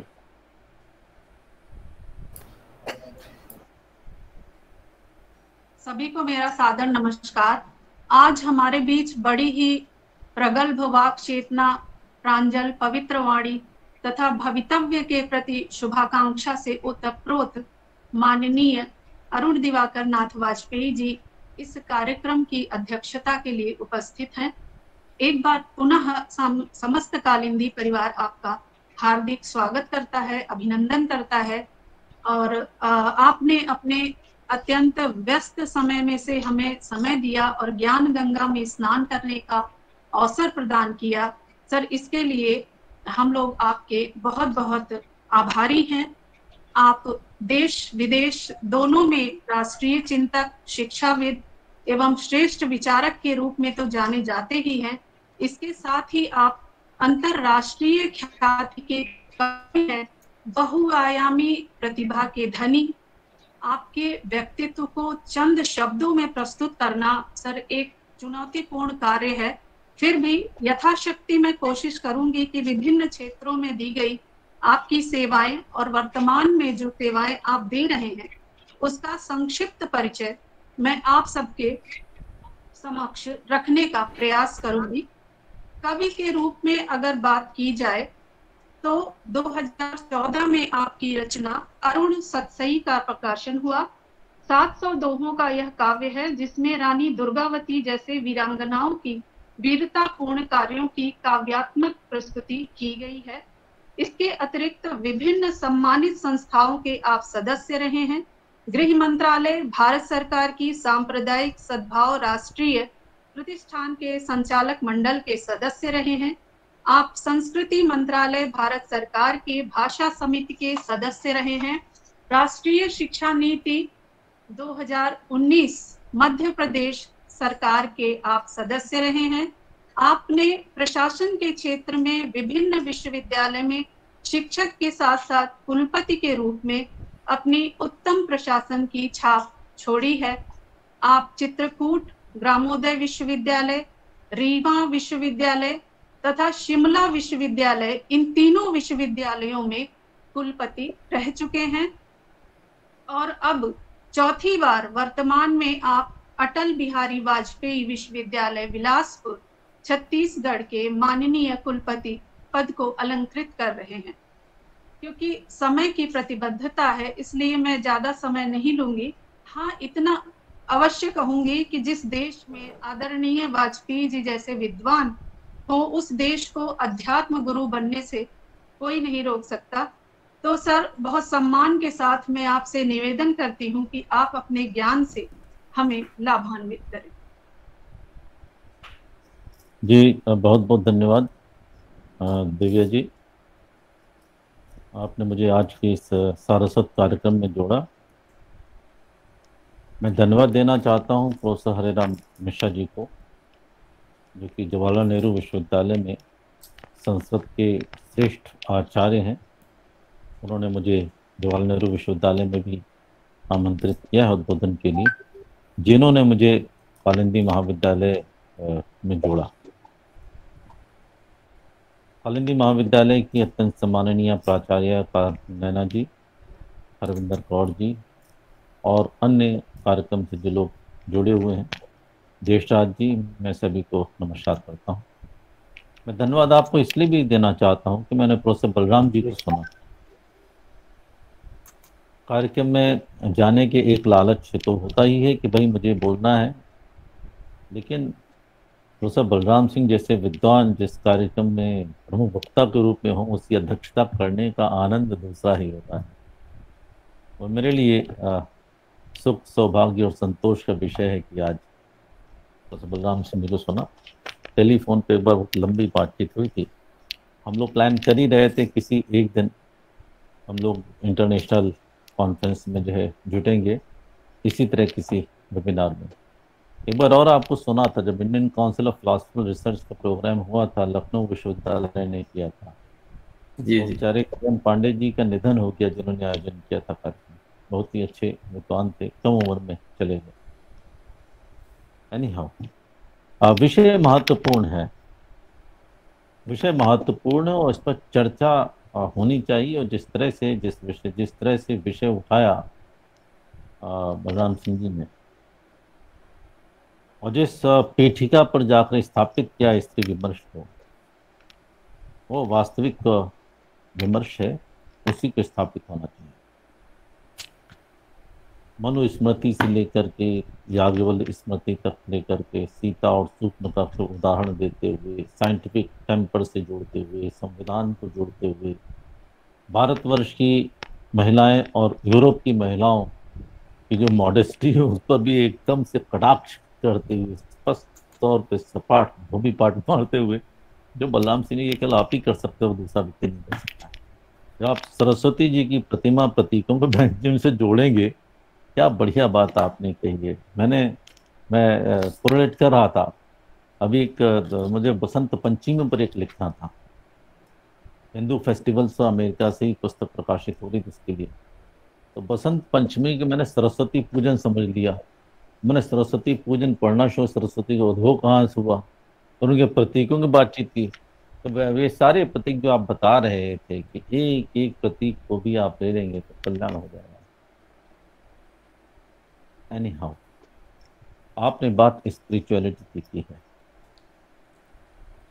आध्यात्मिक दृष्टि से तो हम स्त्री पुरुष का कोई अंतर मानते ही नहीं। आध्यात्मिकता से तात्पर्य है कि आत्मा ही सब कुछ है, और वस्तुतः भारतवर्ष के, मेरी आवाज मैसेज आया कि मेरी आवाज नहीं आ रही है। आ रही सर, आ रही एक मैसेज आया नहीं। हाँ, तो मैं निवेदन कर रहा था, आध्यात्मिकता से तात्पर्य ही है कि शरीर के केंद्र में यदि कुछ है तो आत्मा है, इसके अतर तो सब कुछ नश्वर है। हमारा जन्म होता है और मृत्यु होता है, दो छोर हमारे होते हैं। और साइंटिफिकली एक्सप्लेन करना चाहें तो कोई भी पदार्थ आप लेते हैं, उसके दो छोर होते हैं, एक एक्स होता है, एक वाई होता है। और दोनों छोरों में जो कोई एक छोर आपके नियंत्रण में है तो बीच का भी जो है नियंत्रण में रहेगा। हमारे इस जीवन का जन्म और मृत्यु दोनों ही छोर हमारे नियंत्रण में नहीं है, तो बीच का कुछ भी हमारे नियंत्रण में नहीं है। इस साइंटिफिकली आप प्रूफ कर सकते हैं। यदि मान लीजिए कुछ भी है, वास्तविक तत्व कुछ है, तो आत्मा का तत्व है, और इसके अर्थ कुछ भी नहीं है। और ये खोज हमारे ऋषियों ने बहुत पहले की थी, और सबसे महत्वपूर्ण खोज की थी। बलराम जी बहुत बड़े साइंटिस्ट हैं, हम भी जानते हैं, आप सब लोग जानते हैं। और देशराज जी, दिव्या जी, संसद के बड़े बड़े प्रकांड विद्वान यहाँ बैठे, हरविंदर जी बैठे हुए हैं। शून्य से लेकर अनंत तक का कोई भी ऐसा विषय नहीं हो सकता जिस पर कि भारतीय ऋषियों ने अपनी दृष्टि नहीं डाली, साक्षात्कार नहीं किया, उसके मंत्र नहीं बनाए, और प्रामाणिक वैज्ञानिक ढंग से ज्ञान को स्थापित नहीं किया, कोई भी ऐसा विषय नहीं। लेकिन सबसे महत्वपूर्ण खोज यदि हमारे ऋषियों ने की तो आत्मा की खोज की। वो तत्व जो कि जन्म से पहले भी रहता है, वो तत्व जो मृत्यु के उपरांत भी रहता है, वही अवतरित होता है, वही अपने काम करने के लिए अपनी यात्रा प्रारंभ करता है, और जब उसका काम खत्म हो जाता है तब वो यहाँ से विदा ले लेता है।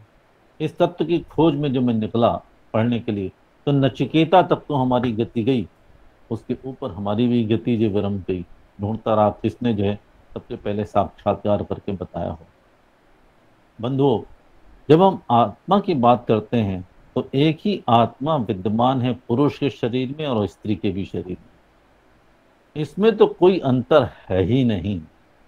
लेकिन जब जिस शरीर में विद्यमान होती है, उस शरीर की जो बायोलॉजी है, उस शरीर की जो साइकोलॉजी है, उस शरीर की जो पैथोलॉजी है, उस शरीर का जो मेटाबॉलिक सिस्टम है, उस शरीर का जो एफिशिएंसी लेवल है, उस शरीर का जो थिंकिंग लेवल है, उस शरीर की जो फैमिली बैकग्राउंड है, उस शरीर का जो डीएनए है, उस शरीर का जो जेनेटिक पूल है, उस सबसे समझिए कि उसके व्यवहार में अंतर आ जाए। ये सारे के सारे अंतर खत्म हो जाना चाहिए यदि आध्यात्मिक व्यक्ति बात करता है तो। एक बात, जब आध्यात्मिकता की पराकाष्ठा की बात करते हैं तो अनुभव भी किया है और पढ़ा भी है कि जैसे जैसे पुरुष आध्यात्मिकता की श्रेष्ठता को प्राप्त करता है, उसके अंदर स्त्रैण गुण आने लगते हैं, उसके अंदर करुणा आने लगती है, उससे दया आने लगती है, शांत होने लगता है। यहाँ तक कि रामकृष्ण परमहंस के स्तनों से दुग्ध निकलने लगता था, जबकि करुणा की पराकाष्ठा पहुंचते थे। वो है स्त्रैण स्वरूप प्राप्त करने। और इसी तरह से जब स्त्री जो है आध्यात्मिकता की पराकाष्ठा ईश्वर के निकट होने लगती है, उसमें पुरुषोचित सारे गुण आने लगते हैं। मीरा के अंदर सारे गुण आने, मीरा स्त्री होते भी पुरुषवत संबंधी की सारा व्यवहार उसका होने लगा था, तो ईश्वर को प्राप्त होने लगा। तो अंतर किसने क्रिएट कर दिया? मनु स्मृति को राम जी कोट कर रहे हैं, याज्ञवल को कोट कर रहे हैं, सारे ग्रंथों को कोट कर रहे हैं, और कहीं हमको अंतर नहीं, अंतर इतना दिखाई पड़ता है कि हमने जो है वो स्त्रियों को विशेष महत्व दिया है, हमने अधिक महत्व दिया है, पुरुष अधिक महत्व दिया है। जिस चौपाई की बात बलराम जी कोट कर रहे थे कौशल्या और राम के संवाद में, जो क्या है कि जो तो जन जाए जानी बड़ी माता, जानी बड़ी माता, हाँ जानी। उसके बाद कहता है जो पितमातु कहो वन जाना, तो वन शत अवध समाना। यदि बड़ी माता ने कह दिया, कैकेयी ने कह दिया, तो 100 अयोध्या के बराबर तुम्हारा जो है उसको वन को समझ। यह स्त्रियों की परस्पर समझ की बात की बात, हमने स्त्रियों को सम्मान अधिक दिया। लेकिन इससे पहले मैं एक बात और कहना चाहूंगा, भारतवर्ष ने स्त्री पुरुष के जो विमर्श है, जो विमर्श बातें नहीं करें, जो संबंध है, उनके लिए एक बहुत बड़ा प्रतीक दिया है, वह है अर्धनारीश्वर का प्रतीक। अर्धनारीश्वर से बड़ा प्रतीक विश्व में कहीं पर भी नहीं है। जब मैं बैंकॉक गया था तो बीचों बीच शहर में एक अर्धनारीश्वर का मंदिर मुझे दिखाई पड़ा, और शायद मैंने प्रतिमाएं फोटोग्राफ्स देखे होंगे, मंदिर जो है मुझे नहीं दिखाई। अर्धनारीश्वर में कब भगवान शंकर का जो है शरीर पार्वती के शरीर प्रवेश करता है, कब भगवती पार्वती का रक्त जो है भगवान शंकर के शरीर प्रवेश करता है, पता ही नहीं चलता है। दोनों मिलकर के समाज की संरचना में अपना कार्य संपादित करते हैं। ये है भारतवर्ष का नींव, ये भारतवर्ष की संरचना है। भारतवर्ष ने स्त्री पुरुष संबंधों को जो है गृहस्थ धर्म के अंतर्गत लाया है, और गृहस्थ धर्म जो है मोक्ष के लिए सबसे प्रबल धर्म बताया गया, और एक साथ साथ रहते हुए एक ऐसी व्यवस्था बनती है जिसमें पुरुष का पुरुष होना बेमानी हो जाता है और स्त्री का स्त्री होना बेमानी हो जाता है। दूसरी बात, तीसरी बात जो कि बार बार बलराम जी अपने भाषण में कोट कर रहे थे, ये पैट्रियार्कल सोसाइटी मैट्रियार्कल सोसाइटी की बात ही नहीं है, एक डिस्ट्रीब्यूशन ऑफ लेबर की बात हमने जो कर दी। और डिस्ट्रीब्यूशन ऑफ लेबर इतने अच्छे ढंग से किया गया था, जो उनकी बायोलॉजिकल जो लिमिट्स थी उनके अनुसार देखती हुई घर का काम तुम करोगे और बाहर का काम हमारी मसल पावर को, हमारी उसको दृष्टि को देखते हुए काम होगा। बाहर का काम हम करेंगे। काम कौन बड़ा कौन छोटा इसकी बात कब किसने कह दी? ये तो किसी आरोपी सिद्धांत ने कह दिया ये काम छोटा है ये काम बड़ा है। कोई काम छोटा नहीं, कोई काम बड़ा नहीं, बराबरी की बात। हम पढ़ते हैं, जब नैना जी कह रही थी जब ऐसी फेमिनिज्म आया तब महत्व मिला। मैं पूछता हूँ समझिए अपने स्वयं से और अपने पूरे परिवार जितने लोग यहाँ जुड़े हुए हैं, आपके घर के निर्णय कौन लेता है? मेरे घर में निर्णय सारे जो हमारी वाइफ लेती थी। हमारे जब मैं बड़ा था तो हमारे घर के सारे निर्णय अम्मा जी लेती थी। हमको पता है हमारी दादी जो थी वो सारे घर के निर्णय ले रही, यहाँ तक कि कितनी खेती पाती जिम्मेदारी का कहाँ क्या होगा सब वो निर्णय रही। भारतवर्ष के अधिकांश समाज में अधिकांश निर्णय जो, मैं एक आध एक्सेप्शनली जो मॉडर्न फैमिली उनकी बात नहीं कर रहा हूँ, मैं 70% समझिए लो इनकम ग्रुप और प्लस 20% मिडिल इनकम ग्रुप की बात कर रहा हूँ, जब अधिकांशतः निर्णय जो घर के होते हैं, शादी कहाँ होगी, विवाह क्या होगा, कितना खर्चा हो, कितना पैसा, कितनी सैलरी आई, कहाँ इन्वेस्टमेंट होना, क्या प्रॉपर्टी, सारे के सारे निर्णय जो हमारे यहाँ की स्त्रियाँ लेती हैं, सारी महिलाएं लेती हैं। उनको उनकी बात को हमको लाना पड़ेगा। कहीं पर मान ली कुछ चीज आ गई, मान ली तुलसीदास जी ने कहीं लिख दिया ढोल गंवार शूद्र पुरुष नारी सब ताड़न के अधिकारी, तो उसका भी सही परिप्रेक्ष्य में हमको बात करनी पड़ेगी। दो नारियों की तुलना इन्होंने की, एक शूर्पणखा की तुलना की, सीता की तुलना की, दोनों को हम इक्वेट नहीं कर सकते हैं, दोनों ही नारियां हैं भारतवर्ष में भी। क्षमा करें, मैं इस बीच में बोलना चाहूंगी कि ताड़ना का जो था अर्थ वो दो है। ताड़ना का एक अर्थ है निरीक्षित करते रहना, और एक है आप बाद में भी कह दीजिएगा। रिक्वेस्ट प्लीज, आपसे रिक्वेस्ट है मैम, प्रश्न का जब सेशन होगा तब पूछेगा प्लीज। जी, जो आप कह रही हैं वो मुझे पता है आप क्या जो कहना चाह रही हैं, सारी चीजें हम बुलाया गया। तो मेरा निवेदन इतना ही था कि सारी स्त्रियों को हम एक साथ रख भी नहीं सकते। अगर मान लीजिए हम फिल्म में तारिकाओं की बात करते हैं, वो भी स्त्रियां हैं। हमारा डांस गर्ल्स हैं, बार बाला हैं, वो भी स्त्रियां हैं। उनकी क्या तुलना हम सामान्य गृहिणियों से कर सकते हैं? हमारे यहाँ नारी जौहर करने वाली भी नारियां हैं, पद्मावती भी है। 1000 नारियां एक साथ स्त्रीत्व की रक्षा के लिए जो जौहर कर जाती हैं। हमारे यहाँ रानी लक्ष्मीबाई भी है, हमारे यहाँ रानी दुर्गावती भी है, जिनका परसों ने बलिदान दिवस मनाया। अपने स्त्रीत्व की रक्षा के लिए उन्होंने संघर्ष किया और मृत्यु को प्राप्त नहीं, समझौता नहीं किया। आज किस प्रकार से समझौता किया जा रहा है उसके बारे में भी हमको चिंता करनी पड़ेगी। तो हमें एक विशेष परिप्रेक्ष्य में चीज़ों को, विशेष नहीं सही परिप्रेक्ष्य में हमको बात करनी पड़ेगी। एक निवेदन और करना चाहूँगा, यदि पूरे समझिए कि प्रकृति का, ज्ञान का, विज्ञान का, यदि हम अंतिम लक्ष्य हम क्या चाहते हैं, विषम संसार की बात करें, हम धर्म को तो बहुत ही बड़ी बात कही, धर्म के बारे में आपने चल, अहिंसा परमो धर्म की बात आपने कही, ये सब धर्म के लक्षण हैं, धर्म नहीं है। लक्षण क्या होता है? प्रतीक होता है, दिखाई पड़ने वाली चीजें हुआ करती हैं। धर्म तो आत्मा ही है, धर्म ब्रह्म है, धर्म सत्य है, धर्म आत्मा है, वो अलग चीज। उसको दिखाई पड़ने, जो धार्मिक व्यक्ति होता है तो अहिंसक होने लगेगा, तब प्रेमी होने लगेगा, तब धृति उसके अंदर आएगी, तब क्षमा उसके अंदर आएगी, तब परोपकार उसके अंदर, त्याग उसके अंदर आएगा। ये सारे उसके लक्षण कभी भी जो है वो तत्व नहीं हो सकता। धर्म अलग ही बात है, उसकी चर्चा कभी और मैं करना चाहूंगा। मैं निवेदन आपके सामने ये कर रहा था कि जब स्त्रियों की बात हम अपने बीच में रखना चाहेंगे तो स्त्रियों का सही परिप्रेक्ष्य ये है कि sustainability is the ultimate objective of this worldly affairs. Sustainability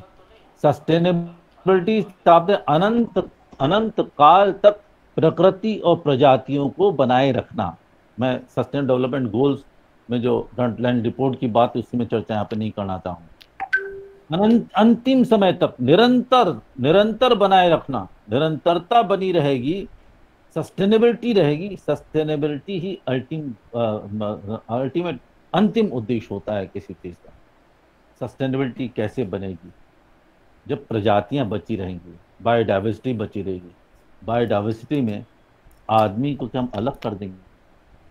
आदमी कब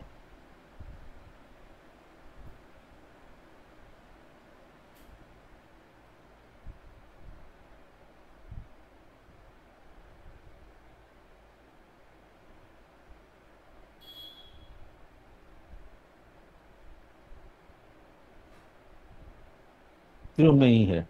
ये कार्य संसार में कोई नहीं कर सकता, इसलिए स्त्रियों को विशेष सम्मान दिया गया है।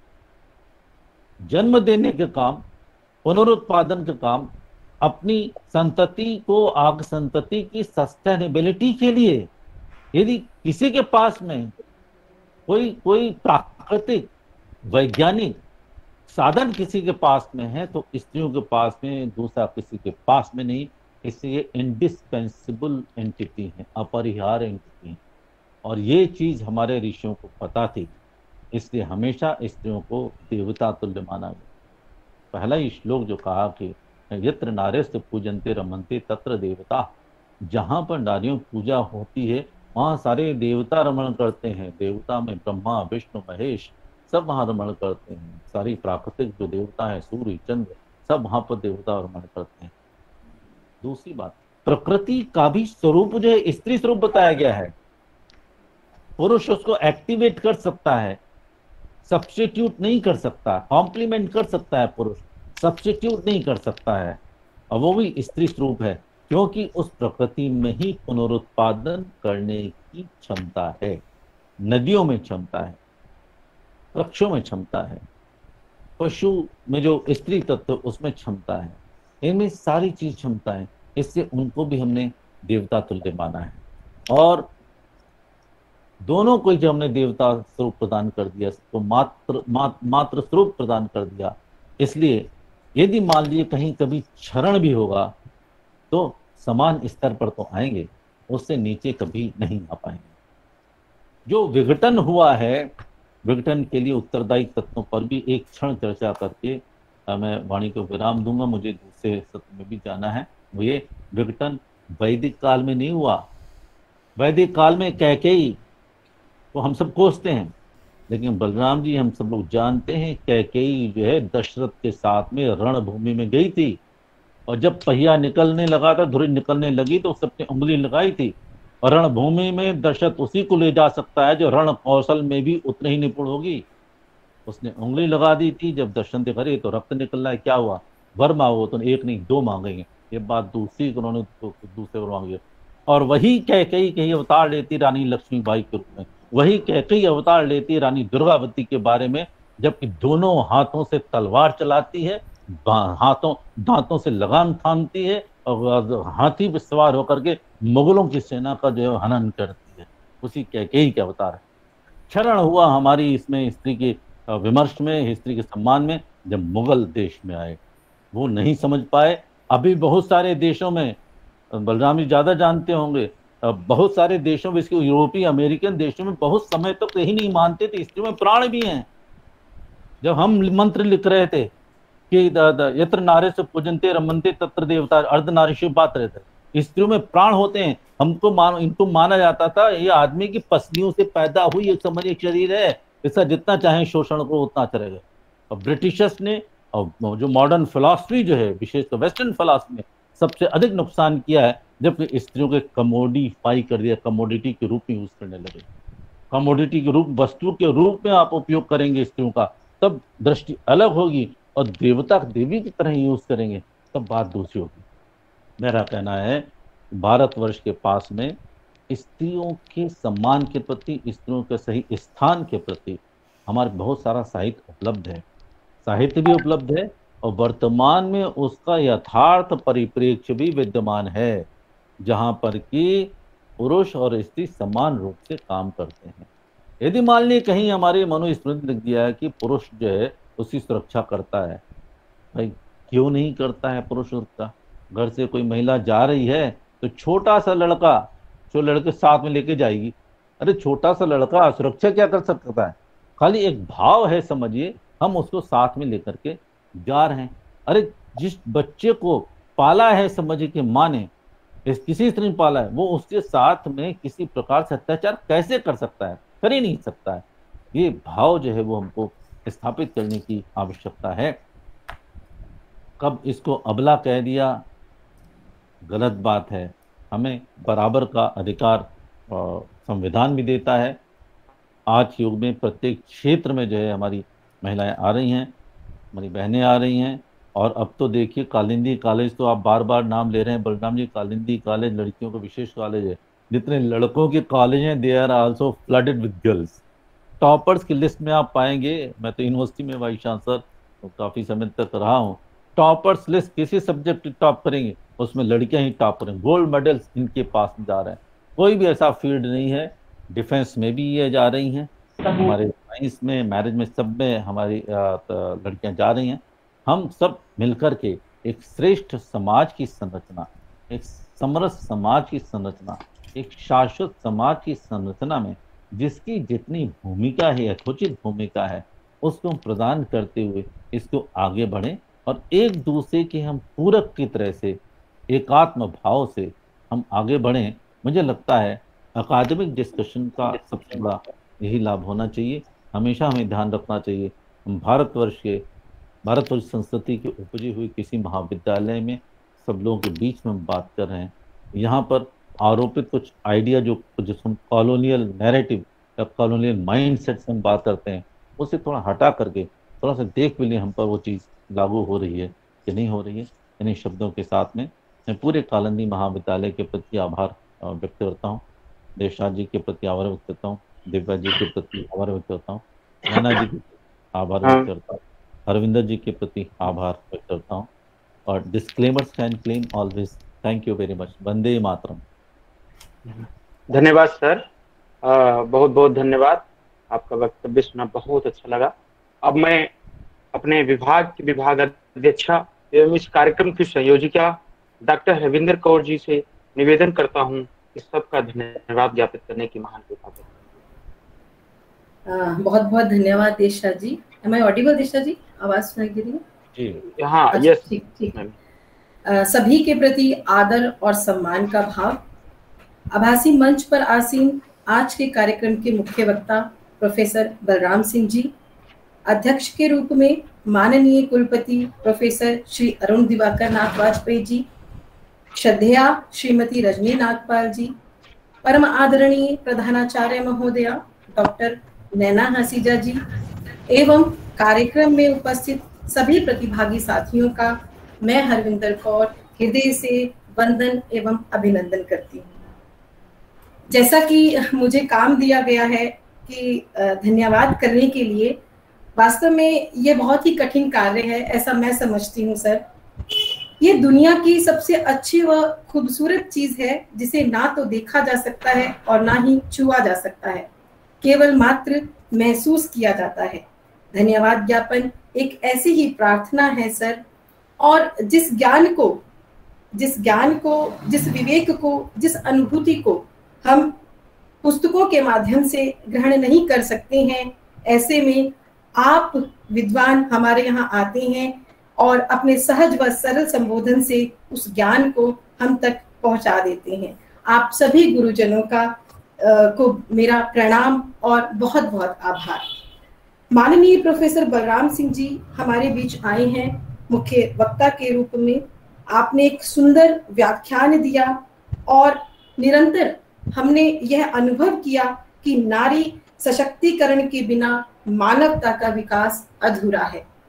आपने नारी के विकास में उल्लेखनीय दार्शनिक, वैज्ञानिक व सामाजिक पहलुओं पर हमारा ध्यान केंद्रित किया और पुनः अपनी शक्ति सामर्थ्य को पहचानने का अवसर प्रदान किया सर। और ये जरूरी भी है कि हम स्वयं अपनी शक्तियों को समझें। नारी अगर अपने परिवार, समाज को एक सूत्र में बांध सकती है तो देश निर्माण में उनकी अहम भूमिका होगी, ऐसा मैं मानती हूँ।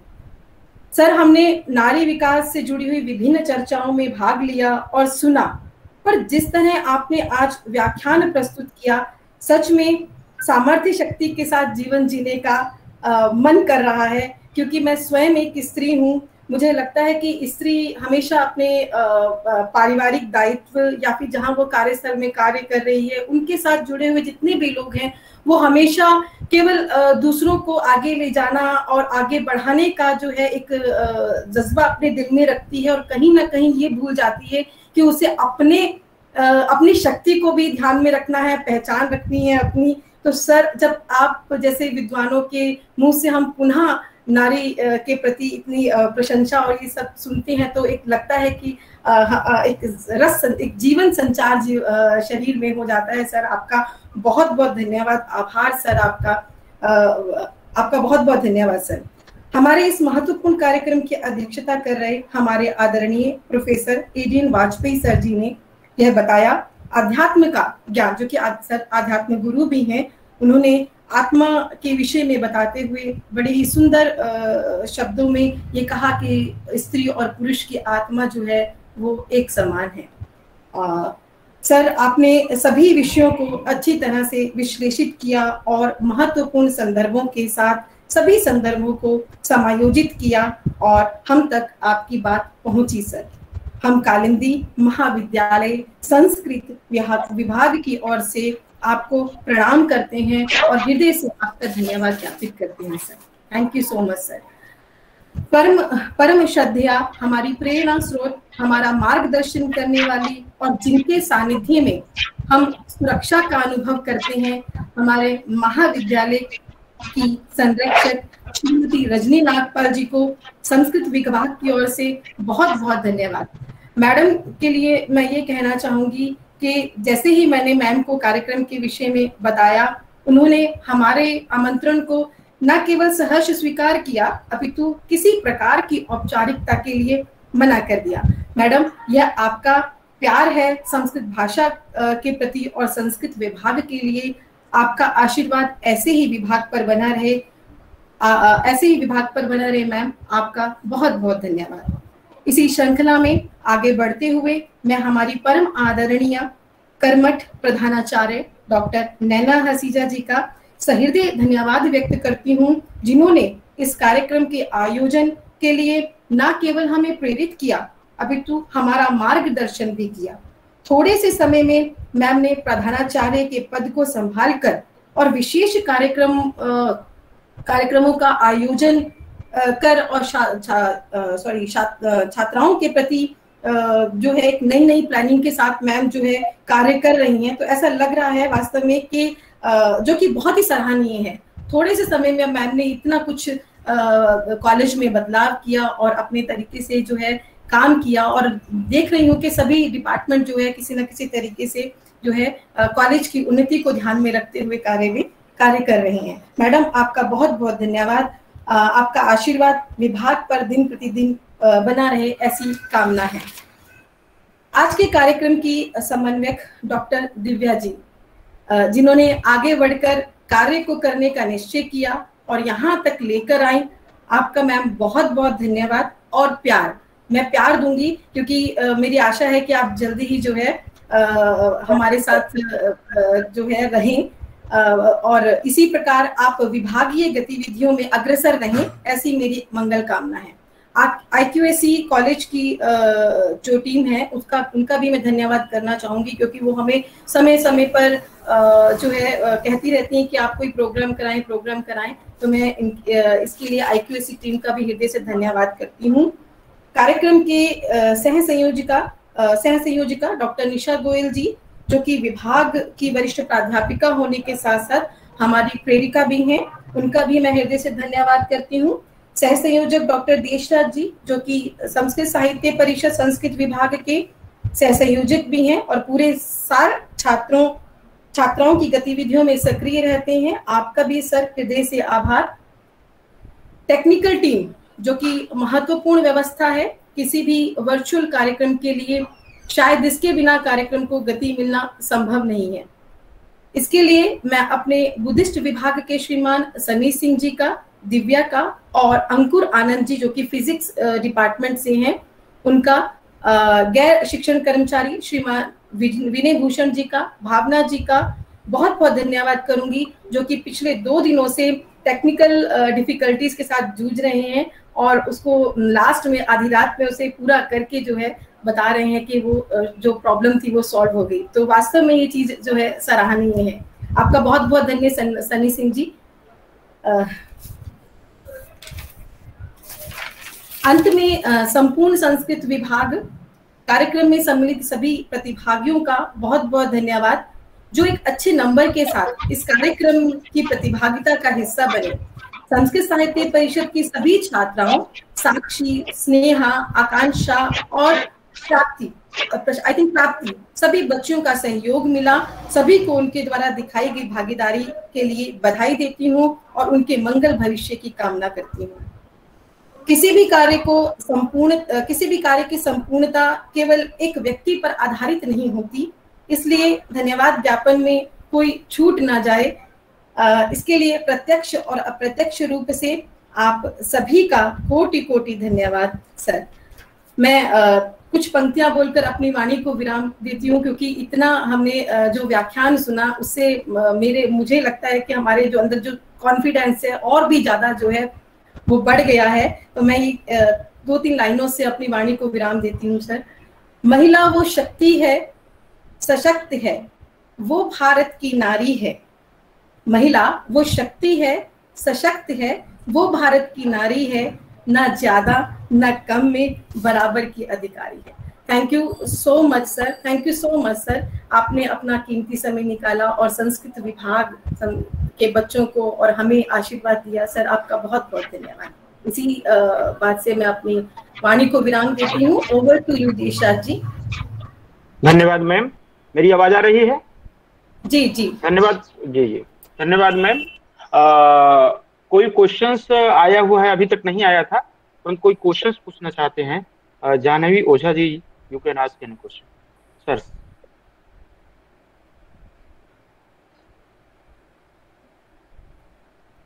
नमस्ते, मेरी आवाज आ रही है क्या? हाँ आ रही है जी। वैसे तो मैंने चैट बॉक्स में क्वेश्चन डाल दिया था जैसा कि बलराम सर ने कहा, लेकिन मैं थैंक यू इसके लिए मैं एक्सप्लेन कर पाऊंगी। जो हमारा अभी फेमिनिज्म चल रहा है इंडिया में, इसमें हम 2 पोल्स पे बिल्कुल देखते हैं। अगर हम महिलाओं की बात करें तो हमें ग्रेट मदर्स की हम बात करते हैं, जिसमें हम अहिल्या की बात करते हैं या मदालसा की बात करते हैं। अगर हम वॉरियर की बात करें तो हम रानी चेन्नम्मा की बात करते हैं, लक्ष्मीबाई की बात करते हैं, या ऐसे अब जाकर के हम ऐसे देखने लगे हैं कि अच्छा धर्म से संबंधित फिर हम उसमें निवेदिता, सिस्टर निवेदिता की बात करते हैं इस तरह से। लेकिन फिर भी मुझे ऐसा लगता है कि कहीं ना कहीं बहुत बड़ा गैप है। मतलब एक तो एकदम रेडिकल है कि या तो माँ, बहन और पत्नी आदर्श, या तो आदर्श योद्धा।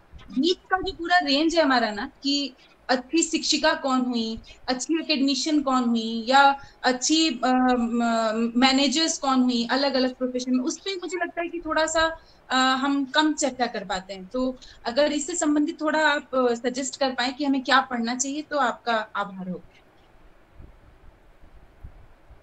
मुझे मैंने जैसे लिखा, मैं आपको रेफरेंस दे ही दूंगा कि और जहाँ पे ज्ञान, इससे ज़्यादा रेफरेंस की जरूरत नहीं है, क्योंकि आप सारे लोग, जैसे आपने कहा मैत्रेयी, गार्गी, बहुत सारे लोग हैं जिन्होंने प्रशिक्षण का बहुत सारा काम किया, या कि समाज में भी बहुत सारा काम किया हुआ है।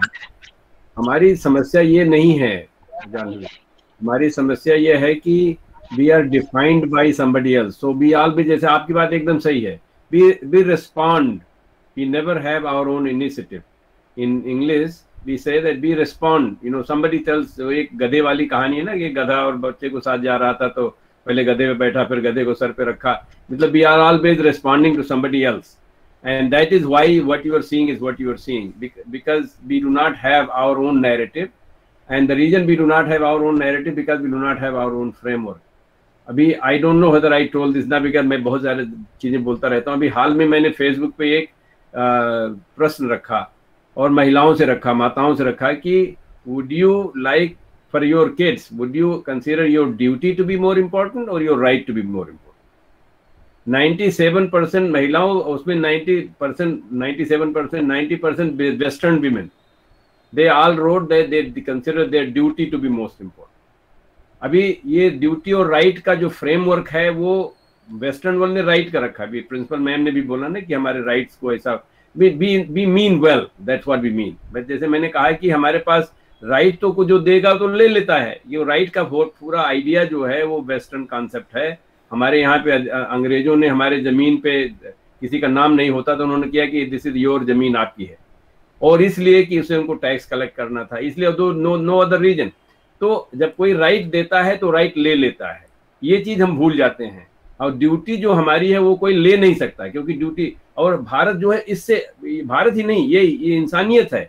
मैं कह रहा हूँ कि western women are the one who said 97% of some said that the duty is more important. India is a duty bound culture. हम सारे लोग अपनी ड्यूटी करते हैं, तो ये एक फ्रेमवर्क बन गया। अगर हम ये फ्रेमवर्क डाल के देखें, सब हम दूसरों को उसी फ्रेमवर्क से देखते हैं, क्योंकि वो एक सफल फ्रेमवर्क है, तब ये बात ही नहीं उठी, तब पता नहीं लगेगा कि मैंने कहा ना कि हमारे यहाँ पे 1000 गुना माता का स्थान 1000 गुना, लेकिन माता को समझना पड़ेगा वो क्यों है, कैसे। जो वो बच्चे को गर्भ से जानती है कि बच्चा लात मारता है, कि ये करता है, कि उठता है, बैठता है, जो भी उनको माताओं को पता रहता है। वेद में, हमारे यहाँ वेद में ये ज्ञान है कि हर हफ्ते में क्या क्या हो रहा है। विदेश में ये हुआ है कि जो गायनेकोलॉजिस्ट जिसको कहते हैं, there are two people in England who are known as father of gynaecologist, and वो उन्होंने क्या किया है कि they abducted women in London, जो तरह तरह की उनकी प्रेगनेंसी होती तो उनको मार डालते थे, उनका बच्चा निकालते थे, उसको स्टडी करते थे। वर्सेस कि हमारे यहाँ वेद में ये ज्ञान कहाँ से आया, ये गर्भ का ज्ञान तो माताओं से ही आया होगा। हर हफ्ते में क्या होता है पूरा क्लियर लिखा हुआ है, किसी को पता नहीं है, ये तो माताओं ने ही किया हुआ है, उनको दे आर साइंटिस्ट। लेकिन हम उन सब चीजों को जो हमारे गांव में महिलाएं हैं और जो चलाती हैं पूरा, जैसे प्रोफेसर वाजपेयी ने कहा कि हमारे यहाँ हर तबके में, हर बहुत अच्छा, किसी गिनती नहीं है, किसी ने किया ही नहीं हुआ है, क्योंकि भारत गांव का देश है। तो शहर में, जैसे प्रिंसिपल मैम ने फिर भी कहा कि जो हमारे मिडिल क्लास के लोग हैं उन लोगों में ये कोई प्रॉब्लम नहीं है, लेकिन मैं ये कह रहा हूँ कि गांव में मेरी जो हलवाहा जो हमारा हल चलाता था, उसकी वाइफ जो थी मेरी भाभी थी, उसको हम भौजी भौजी बोलते थे। वो हमको एकदम भौजी की तरह ही काम करते, सारा भौजी का काम जो है वही करते, खिलाना पिलाना, दुनिया भर की सारी चीजें।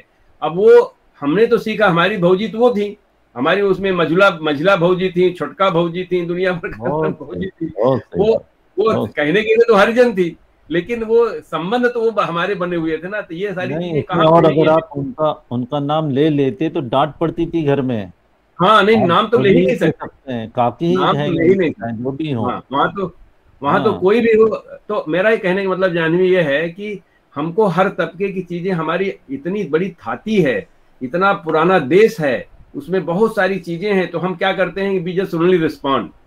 तो हमारे लिए आवश्यकता ये सिर्फ ये नहीं कि हम आपको किताबें तो बता दूंगा, 1-2 हमारे पास हैं, लेकिन पढ़ने के बजाय हमको पढ़ाने की आवश्यकता है और इकट्ठा करने की आवश्यकता है। देवेंद्र चौबे जी हैं JNU के, वो इकट्ठा कर रहे हैं, कुछ इतिहास गांव का कर रहे हैं। हम भी कोशिश कर रहे हैं कि गांव का इतिहास इकट्ठा करें, हम अपने नैरेटिव बनाएं, अपने फ्रेमवर्क से अपने नैरेटिव बनाएं, और सारे संसार का कल्याण तभी होगा। नहीं तो ये 100-200 साल के बाद ये ऐसा लग रहा है जिस तरह से हम दोहन कर रहे हैं पूरे प्रकृति का, शायद कुछ बचेगा नहीं। और प्रकृति से कोई जुड़ने वाला अगर कोई व्यक्ति है तो वो नारी ही है, क्योंकि इसमें हम चाहे भी तो नहीं कर सकते, क्योंकि प्रकृति से वो सीधे जुड़ी होती हैं, क्योंकि उनका प्रकृति से, पहली बात उनका जो फिजियोलॉजी है वो प्रकृति से जुड़ा होता है। उनको जो ज्ञान होता है, आदमी को ज्ञान ही नहीं होता है। तो इसलिए आदमी को तो सिखाने की बात है, इसीलिए उसको पुरुष कहते हैं, उसको परसू करना पड़ता है। पुरुष शब्द जो है परसू शब्द से आता है। तो हमको आप लोगों को, जैसे यंग, आप तो साइंटिस्ट भी हो, young women, young ladies, young scholars, they should take upon themselves. We have 600 million young people of your age or less. 600 million people. अगर सिर्फ वॉक कर देना तो सारा संसार बदल जाएगा। सिर्फ कहने हम we are just going to walk, not do anything else, just walk. तो इतनी बड़ी शक्ति है। और आपको किसी ने वो हाथी को जैसे बांध दिया जाता है ना एक छोटे से पगाह में, और वो फिर जिंदगी भर उसको तोड़ता नहीं, बचपन में उससे नहीं टूटता, बाद में उसको तोड़ता ही नहीं। तो हमारे यहाँ की हम लोग, या तो हाथी का उदाहरण मैं देता हूँ, या तो हनुमान जी का। हनुमान जी के पास बहुत सारा बड़ी शक्ति थी, लेकिन उनको कोई जगाए नहीं, और जगाएगा दूसरा कोई, उनको बंदर बोलेगा तो बंदर तो जगेगा नहीं, लेकिन अगर उनको कपिराज बोलेगा तो जगेंगे।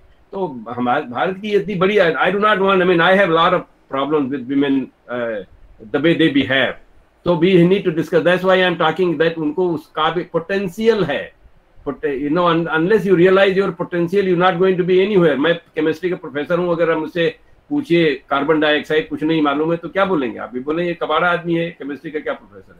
तो प्रोफेसर होने से कुछ नहीं होता है, मुझे आना चाहिए। और ये चीज हमारे यहाँ भारत की ड्यूटी में आता है, ये मेरी ड्यूटी है। अधिकार तो मुझे प्रोफेसर का मिल गया, मैं ग्रेड वेड देके अपना तनख्वाह ले लिया करूंगा, उससे कुछ नहीं होता है। तो this is what I would like to say in response to what you just said. ने बहुत ही बढ़िया उत्तर दिया है बलराम जी ने। सबको जो अपने पोटेंशियल को जो है वो देखना चाहिए, अपना पोटेंशियल है, इसलिए अपना कल्चरल वैल्यू है वो देखना चाहिए, अपने शास्त्र से जुड़ना चाहिए। और पुराने हमारे ऋषियों ने अपना सम्मान दिया आपने जो उनके पास थे। अब जानवी आपका काम है, आप बताओ हमारी मॉडर्न साइंटिस्ट कौन है, लेडी साइंटिस्ट कौन है, उनके बारे में आप एक रिसर्च कर डालो। 1947 से पहले बाद का और 1857 के बाद का पढ़ डालिए, come out with one research, isn't it? तो बलराम जी मुझे आप क्षमा कर दें, मैं थोड़ा सा मुझे अन्यत्र जाना है। जरूर जरूर। हरविंदर जी, जसराज जी, सबको बहुत बहुत धन्यवाद। अगर प्रकट होना है तो आसान है, अगर जाना होगा तो मुश्किल है।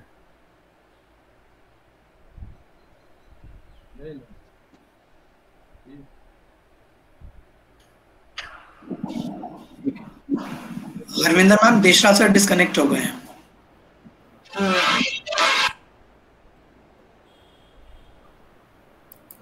देशराज जी तो दिख रहे हैं।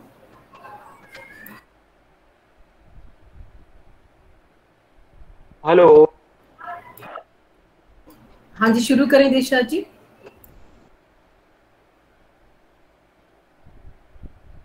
आप म्यूट हैं देशराज जी, आप म्यूट हैं,